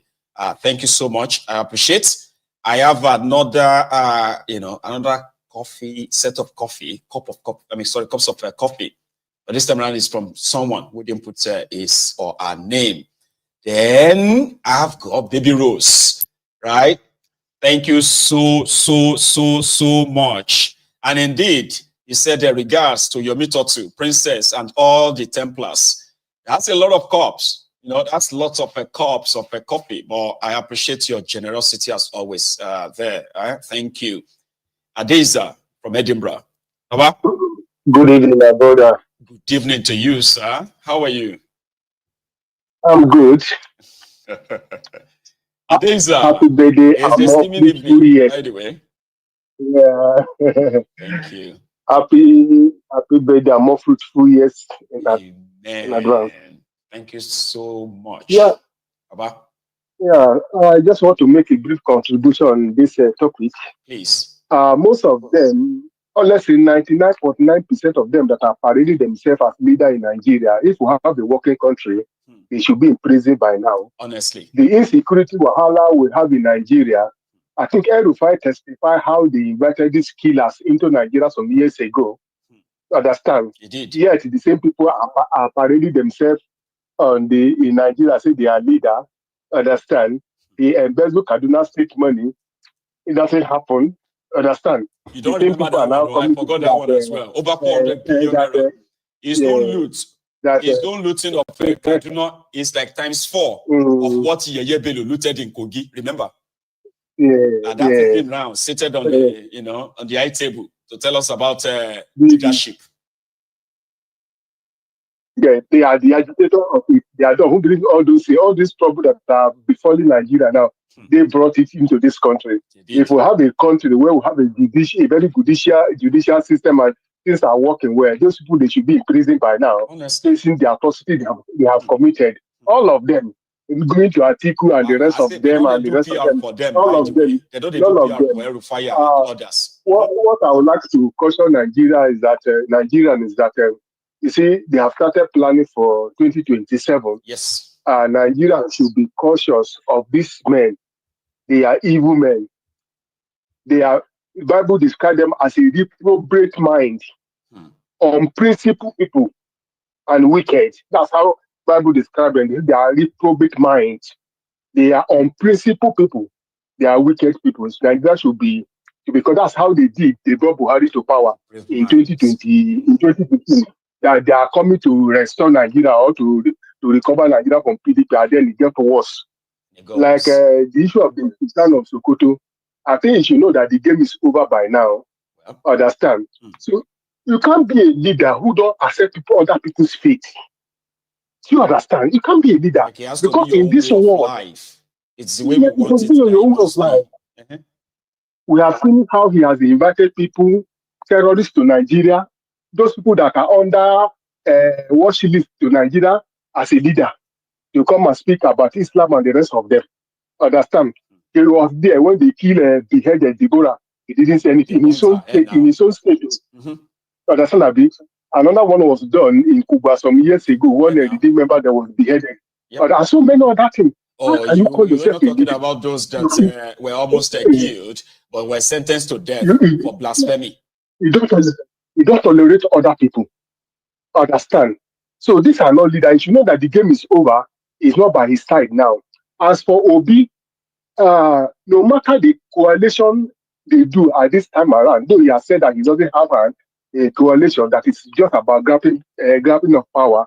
But one thing is sure, if the election, the electoral system is not corrected, what happened before, even though the whole of them make a coalition, it will still happen. Yep. We need a reform in INEC, we need judicial reform, we need police reform. This thing they need to be reformed before 2027. Otherwise, understand, in fact, they will still manipulate them because it's a waste of time. As for Showore, that was being accused by IG of police, you see, we thought that by now people should be learning from the mistake of others. When Afe arrested Dele, that have brought him to ridicule. Understand? He know that if he continue like that, it will bring more shame to him. That is why he went and bribed those king to come and speak on his behalf. That he don't want to continue. He know what they are doing. It's a strategy. Understand? So the same thing now happened to IG. If he has kept quiet, all this could have happened to him now. He's ridicule himself more and more. So I also say to Nigerians that though the mandate they say they gave to them, they did not even address it. They have not even do anything to better the life of Nigeria. No. It's 2027 that they don't know. Most of them will not even go to that. They are planning for that. So Nigeria should be cautioned and to be warned. Things are not getting better. People who go Nigeria come back. In fact, they are able to say, how do people live in such country? Understand? So that is just my contribution. I wish them success. And I wish the Templars wish them what they wish themselves, because we should really change anything right now. You know? Yeah. God bless you. Adeza, you've done well. Thank you so much. Yeah. Okay. As always, you have a very good evening, sir. Okay. So that's Adeza, ladies and gentlemen, from that's Adeza from Edinburgh here in Scotland. Edinburgh is the capital of Scotland, by the way. So those of you who are doing geography, remember that, okay? And Glasgow is just, the fun city of Scotland. You know, some people say that it should have been the capital, but it doesn't really matter. So we should be planning on where should be our own capital. Ijedima, thank you so much for your own super chats, by the way. I do have another caller still on the line. Here. Hello. Hello, my name is Baba. Baba. Yeah. How you doing? My name is Kola. I'm calling from St. John's in Newfoundland, Canada. Oh, that's Sake from Newfoundland, Canada. In Canada. Yeah. That's class. Yeah. How are you? First and foremost, let me talk about this Sharia of a thing. Please. I'm a Muslim. That Sharia of a thing is, I see it as a kind of nuisance. Now, the question, normal Muslims will tell you that there is Sharia already, right? But political Sharia is what these guys are actually pushing. It's not that Sharia. The statement, what Sultan of Sokoto said that they are not allowing Muslims to practice their religion in the Southwest is, I think the man is insulting our collective sensibility. The question is this: until I left Nigeria, I've not had a case of Muslim. Even this Canada we are living in, they allow us to, despite the fact that the people ruling here, they are not Muslim, they allow us to practice our religion without any discrimination. So even where we use for our human service, at least they give us free hand to use the place, and no, they are. I have not heard of any, talk less of Nigeria, where at least they have sizable number of our Muslims. Is Nigeria the only country in the world that has a Muslim population? Indonesia has the, I think, highest number of Muslims in the world. If you go to Indonesia, it's only one province they practice Sharia there. Why is Nigeria? Why should Nigeria be a different case? You know, what I see there is not the Sharia passage. They just want to foment trouble, something like that. They want to bring everybody under the control of the Fulani. Fulani idea of Islam. Fulani if you idea are or not something like practicing that. their way, you are not a real Muslim. Yeah. They are saying that Muslims are not allowed to practice their religion in Yoruba land. Yes, now. That's why I disagree with some. When was that? That's my argument with our Muslim brothers here. Like, they want us to dress like Arab. They want us to speak like Arab. It is when we dress like Arab, speak like Arab, that it is that time they believe we are true Muslim. No. Prophet Muhammad was dressed the way they wanted to because he was Arab. That's right. If Prophet Muhammad was born in Yoruba, Prophet Muhammad would have worn Agbada. He would have worn Abeti Aja. So that's the religion. That's why they just want everybody they want to Fulanize everybody. That's the agenda, and then I think that's what will not work. I'm telling you, even we the Muslims, talking about Sultan of Sokoto saying, Yorubas are not tolerant. Like, what are you talking about? The man is being stupid. What's the meaning of tolerance? Okay, as I'm talking to you now, my elder sister she married a pastor. See? And so you are a Muslim, and you are never going to see your sister and say she's an infidel. Something must happen to her. The issue is this. There's something I do tell people. You don't need to fight over religion at all. If you say that it's God, if it is the will of God for us, for everybody to practice the same religion, He has the power. And He would have made us. Then He can made us. So why should we be fighting? We have about more than 2,000 religions in the world. Before the so I don't know why people like fomenting trouble.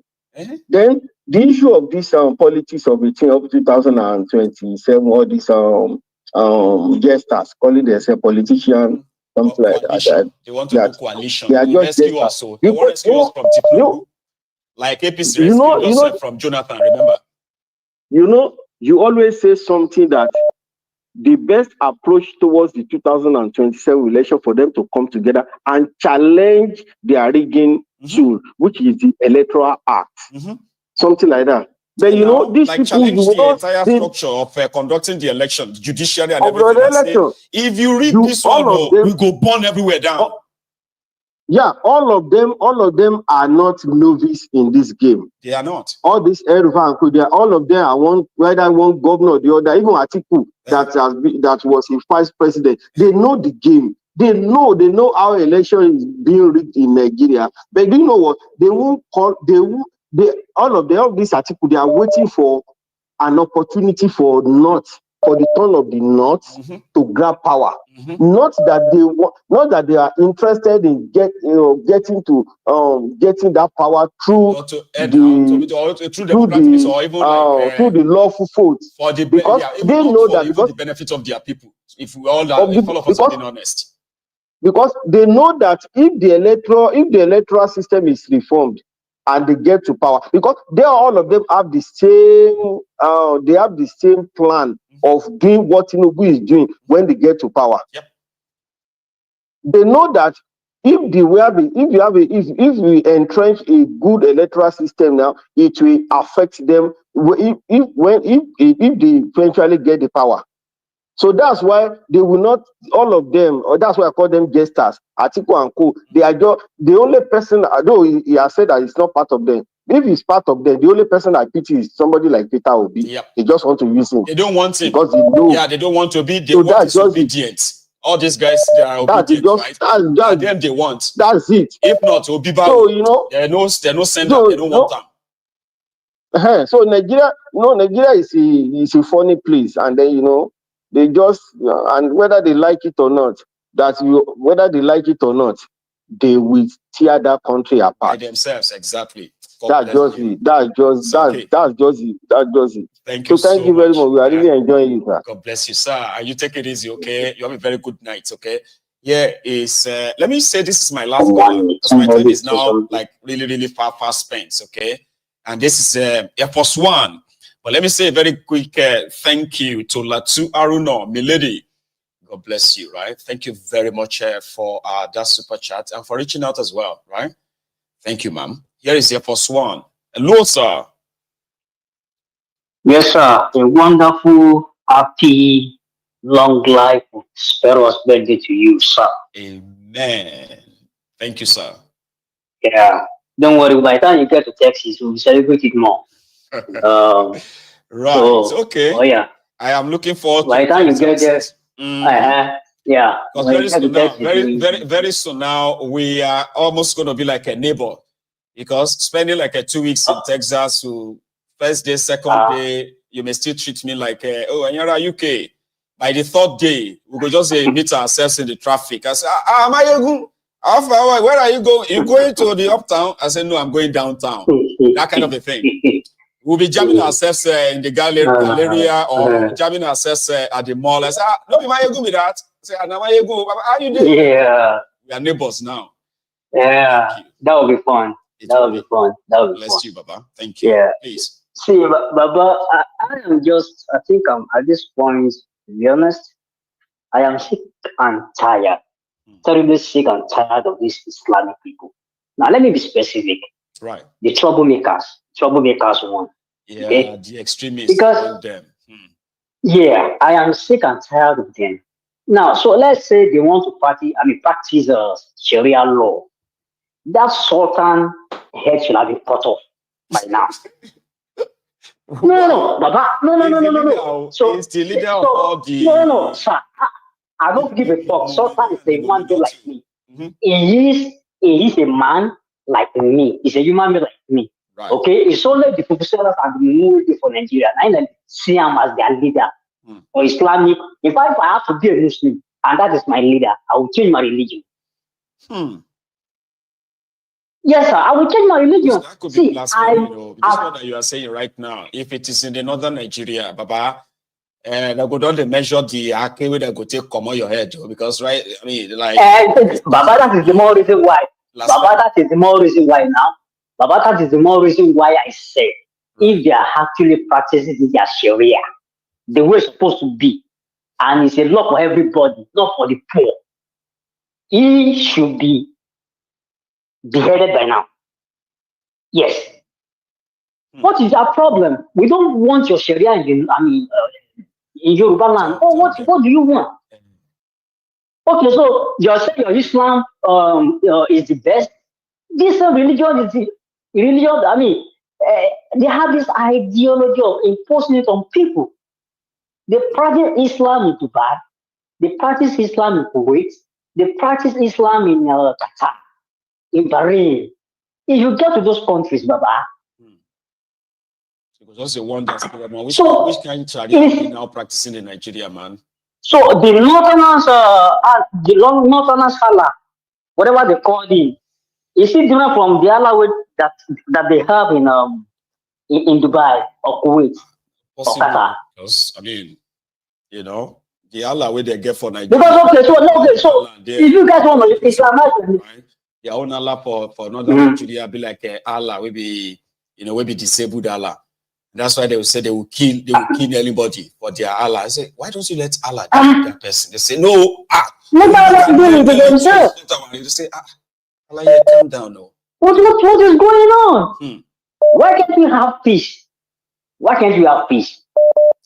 Okay, you bring your Allah, Anybody say anything about Muhammad, they skin you alive, they burn you down. And what?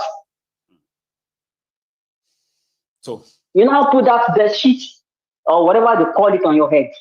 You say you are supported in Yoruba people. Check my salon for you because you have bed sheet over your head. I think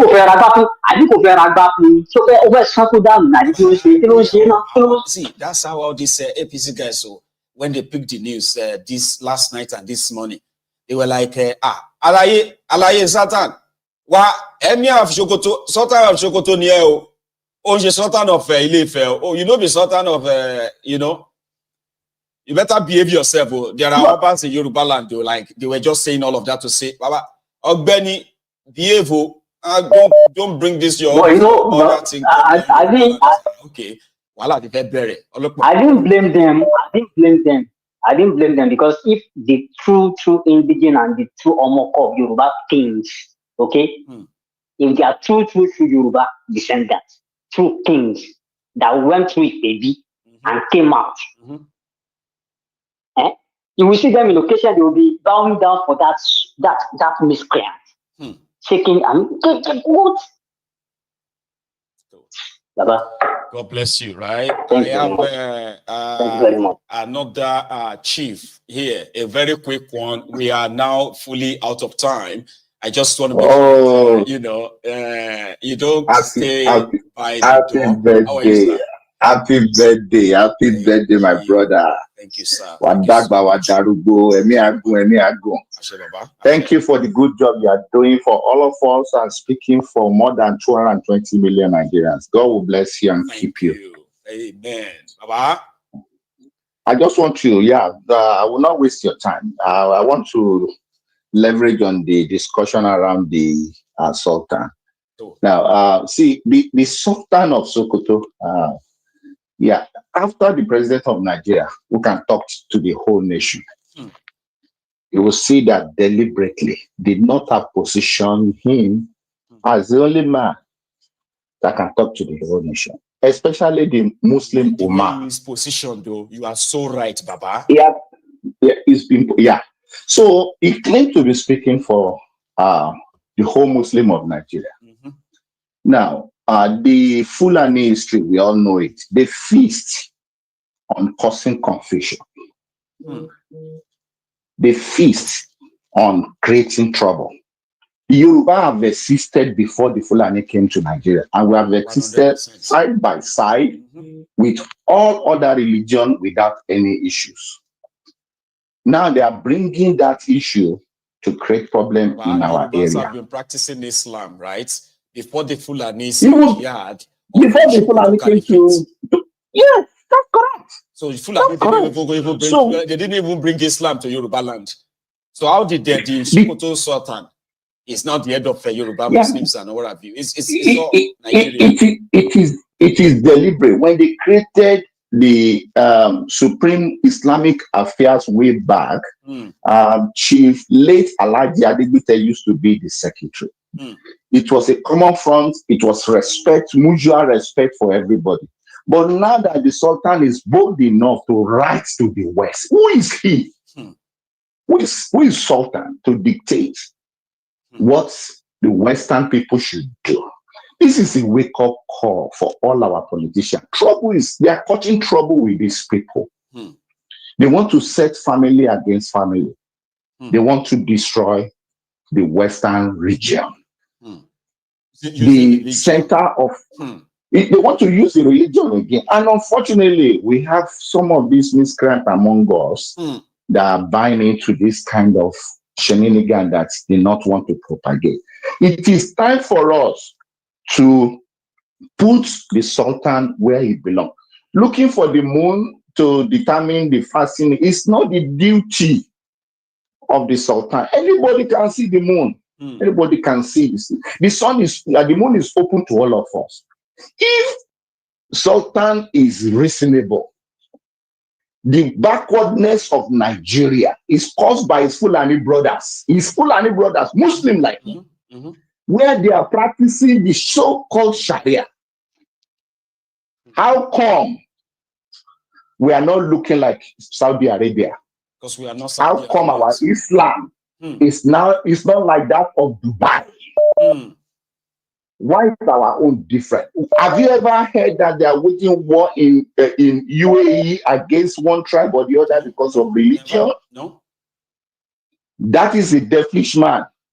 And Nigeria need to be careful of him. We need to put him in his place. He cannot. This mofo clown that has been speaking on this Sharia thing from Oshogbo. This guy. They are collecting. Whether we like it or not. Maego, they are collecting money from Let me play Iraq, this audio. Saudi Arabia. Right? Let me play this audio for you. It's familiar, right? I'm here. This is where we are I'm now. here. Before you go, listen to this. Yes. àbí tí máa mú un fẹ́ gẹ́gẹ́ fúnra rẹ̀ tóun náà bá jẹ́ nǹkan kan ló kù. ẹni tí ó gbà pé ọlọ́run lọ́lọ́run Muhammad ni òjíṣẹ́ kì í ṣe ẹgbẹ́ ẹni tí ó gbàgbọ́. ìmáàmù fẹ́ ọmọ ọlọ́run ọmọ ànábì ọmọ kùránì lẹ́nu wọn bá tiẹ̀ ẹ wá lè fi wé ọ̀nì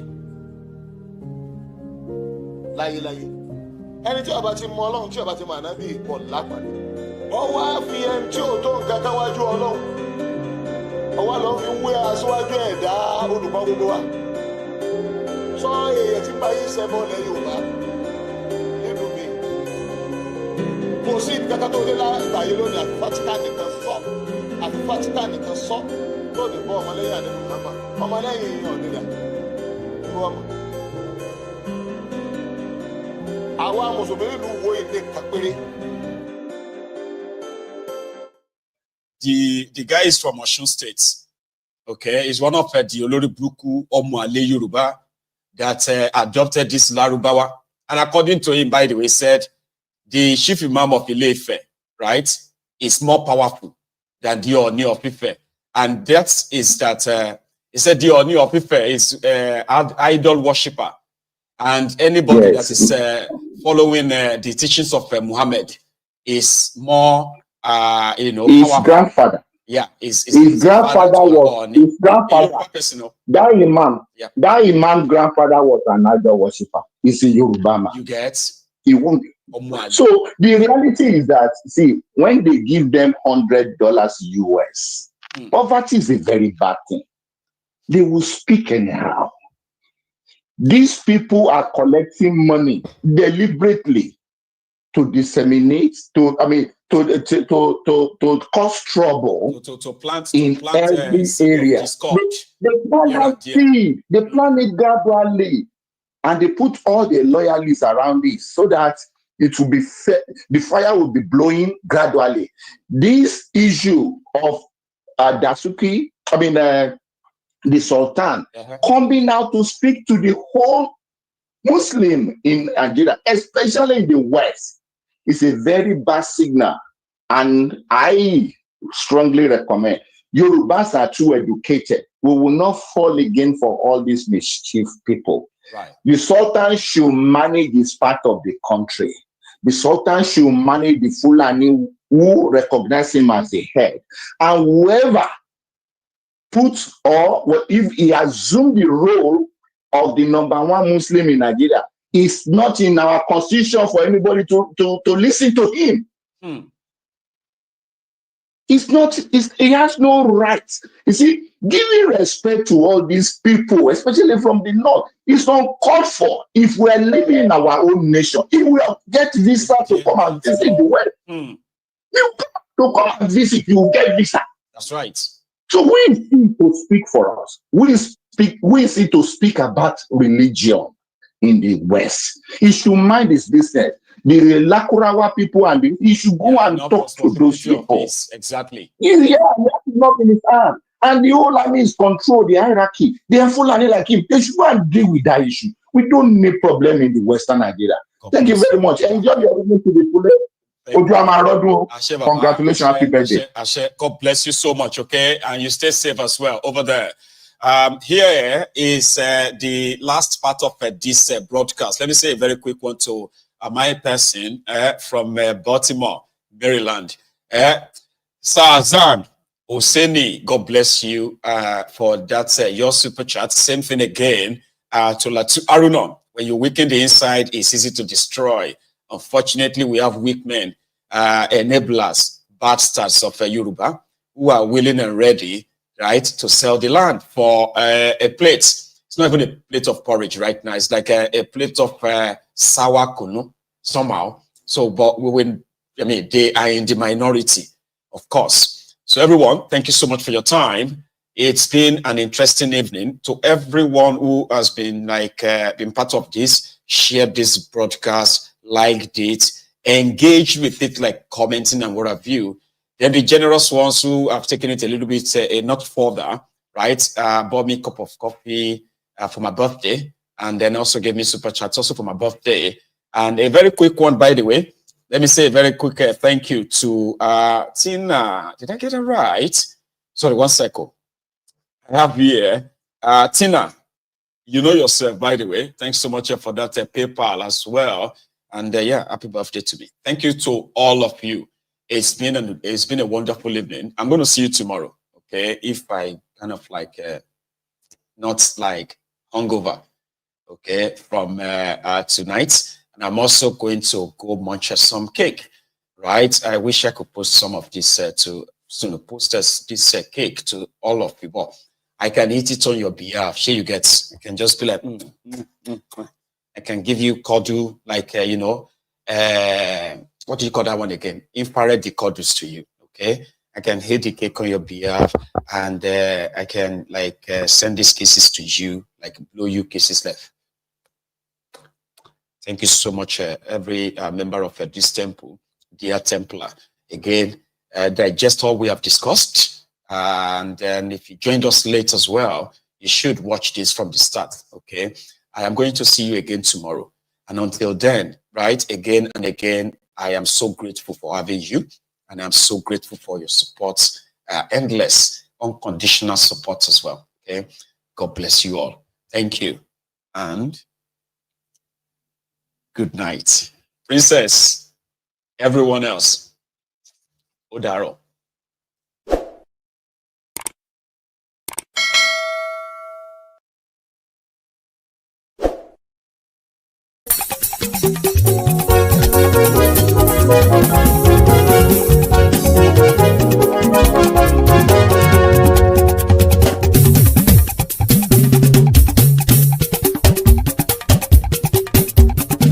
Mayegun làwa mọ̀ làmọ̀ tó dòdòdò.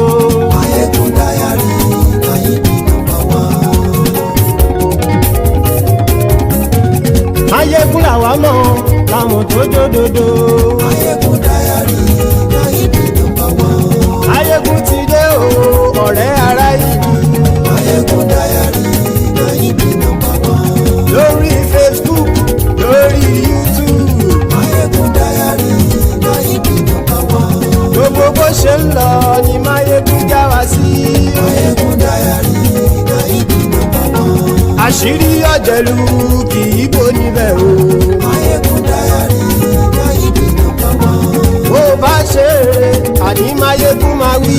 Mayegun dayari Nayibi #1. Ó sì tún ṣe eré wàá gbọ́ níbẹ̀ o. Mayegun dayari Nayibi #1. Mayegun dayari political. Mayegun dayari Nayibi #1. Godfatherism kò sí lọ́rọ̀ Mayegun. Mayegun dayari Nayibi #1. Ẹ farabalẹ̀ sẹ́ o kẹgọ́rọ̀ lẹ́nu o. Mayegun dayari Nayibi #1. Àní Mayegun làwa mọ̀ tó dòdòdò. Mayegun dayari Nayibi #1.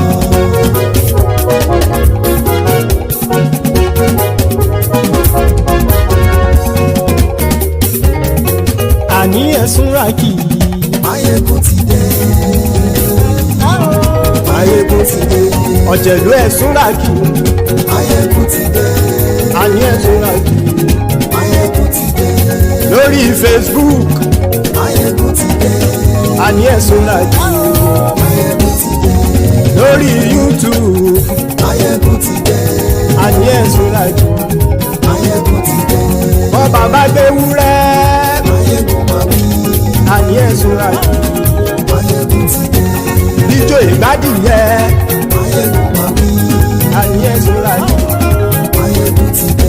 Pẹ̀sìdó bá rúfin o. Mayegun máa wí. Àní ẹ̀sùn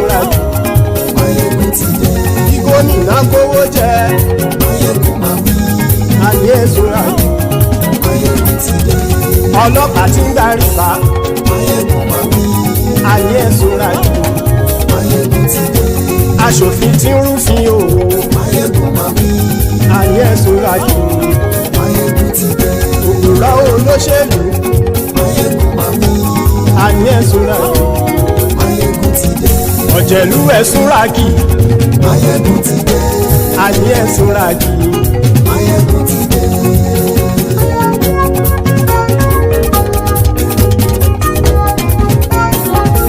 Máyégún ti dé gbogbo ọ̀jẹ̀lú ẹ̀sùn ráàkì. Máyégún ti dé gbogbo ọ̀jẹ̀lú ẹ̀sùn ráàkì. Ṣùgbọ́n ní bá ti ṣe èyí tó yẹ kí wọ́n ṣe ọmọ bá dèrò ní fi wọ́n níran o. Máyégún ti dé gbogbo ọ̀jẹ̀lú ẹ̀sùn ráàkì. Máyégún ti dé gbogbo ọ̀jẹ̀lú ẹ̀sùn ráàkì. Ṣùgbọ́n ní bá ti ṣe yìí tó yẹ kí wọ́n ṣe ọmọ bá dẹ́rọ̀ ò ní fi wọ́n níran. Wọ́n fowó bẹ́ẹ̀ o Máyégún ó sọ pé wọ́n ò fẹ́ bẹ́ẹ̀. Wọ́n fowó bẹ́ẹ̀ Máyégún ó sọ pé wọ́n ò fẹ́ bẹ́ẹ̀. Oníkanṣá ti ṣe yìí tó yẹ kí wọ́n ṣe fáwọn ará ìlú tó gbé wọn débẹ̀ o àyè. Máyégún ti dé gbogbo ọ̀jẹ̀lú ẹ̀sùn ráàkì. Máyégún ti dé gbogbo ọ̀jẹ̀lú ẹ̀sùn ráàkì. Ṣùgbọ́n ní bá ti ṣe yìí tó yẹ kí wọ́n ṣe ọmọ bá dẹ́rọ̀ ò ní fi wọ́n níran.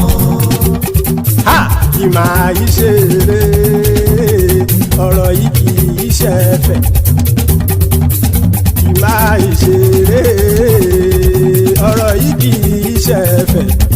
Ẹni bá ti lè lẹ́bọ̀ lẹ́rù o ọmọ bá dèrò kàṣàyè tú wọn síta. Máyégún ti dé gbogbo ọ̀jẹ̀lú ẹ̀sùn ráàkì.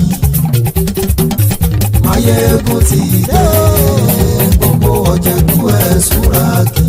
Ṣùgbọ́n ní bá ti ṣe yìí tó yẹ kí wọ́n ṣe ọmọ bá dẹ́rọ̀ ò ní fi wọ́n níran. Tẹnitẹni ọmọ Máyégún ọ̀rẹ́ ara ìlú mọ̀mọ́ ni mo fọlọ́run ṣọ́ ẹ̀ bá kìlẹ́bù. Lóòótọ́ olódodo ìlú ọ̀tá ìlú mọ̀mọ́ ni ìwọ ṣá máa ń ṣọ́ra kò sì mọ́ bẹ̀rù. Bọ́tà ń lè rí bóníṣègùn lé káwọn mọ̀mọ́ fi ṣera wọn ni ó ti dẹrùn tí wọn ò gbọ́dọ̀ sì mọ́bẹ̀. Èèpo ọ̀bọ̀ lọmọ bá dérò tàjẹ́ ò gbọ́dọ̀ jẹ́ ó ti dọba lórí àbínú ẹni kò sì mọ́ bùyà. Àìsíwọ́lu ní ẹnìkẹ́ ìgbódì ẹyin lábàrá o ó kó ẹni tó bá dán wò á kàmù. Máyégún ti dé gbogbo ọ̀jẹ̀lú ẹ̀sùn ráàkì. Máyégún ti dé gbogbo ọ̀jẹ̀lú ẹ̀sùn ráàkì o. Ẹni bá ti ṣe yìí tó yẹ kí wọ́n ṣe ọmọ bá dèrò òní fi wọ́n níran o. Máyégún ti dé gbogbo ọ̀jẹ̀lú ẹ̀sùn ráàkì. Máyégún ti dé gbogbo ọ̀jẹ̀lú ẹ̀sùn ráàkì. Ṣùgbọ́n ní bá ti ṣe yìí tó yẹ kí wọ́n ṣe ọmọ bá dẹ́rọ̀ ò ní fi wọ́n níran.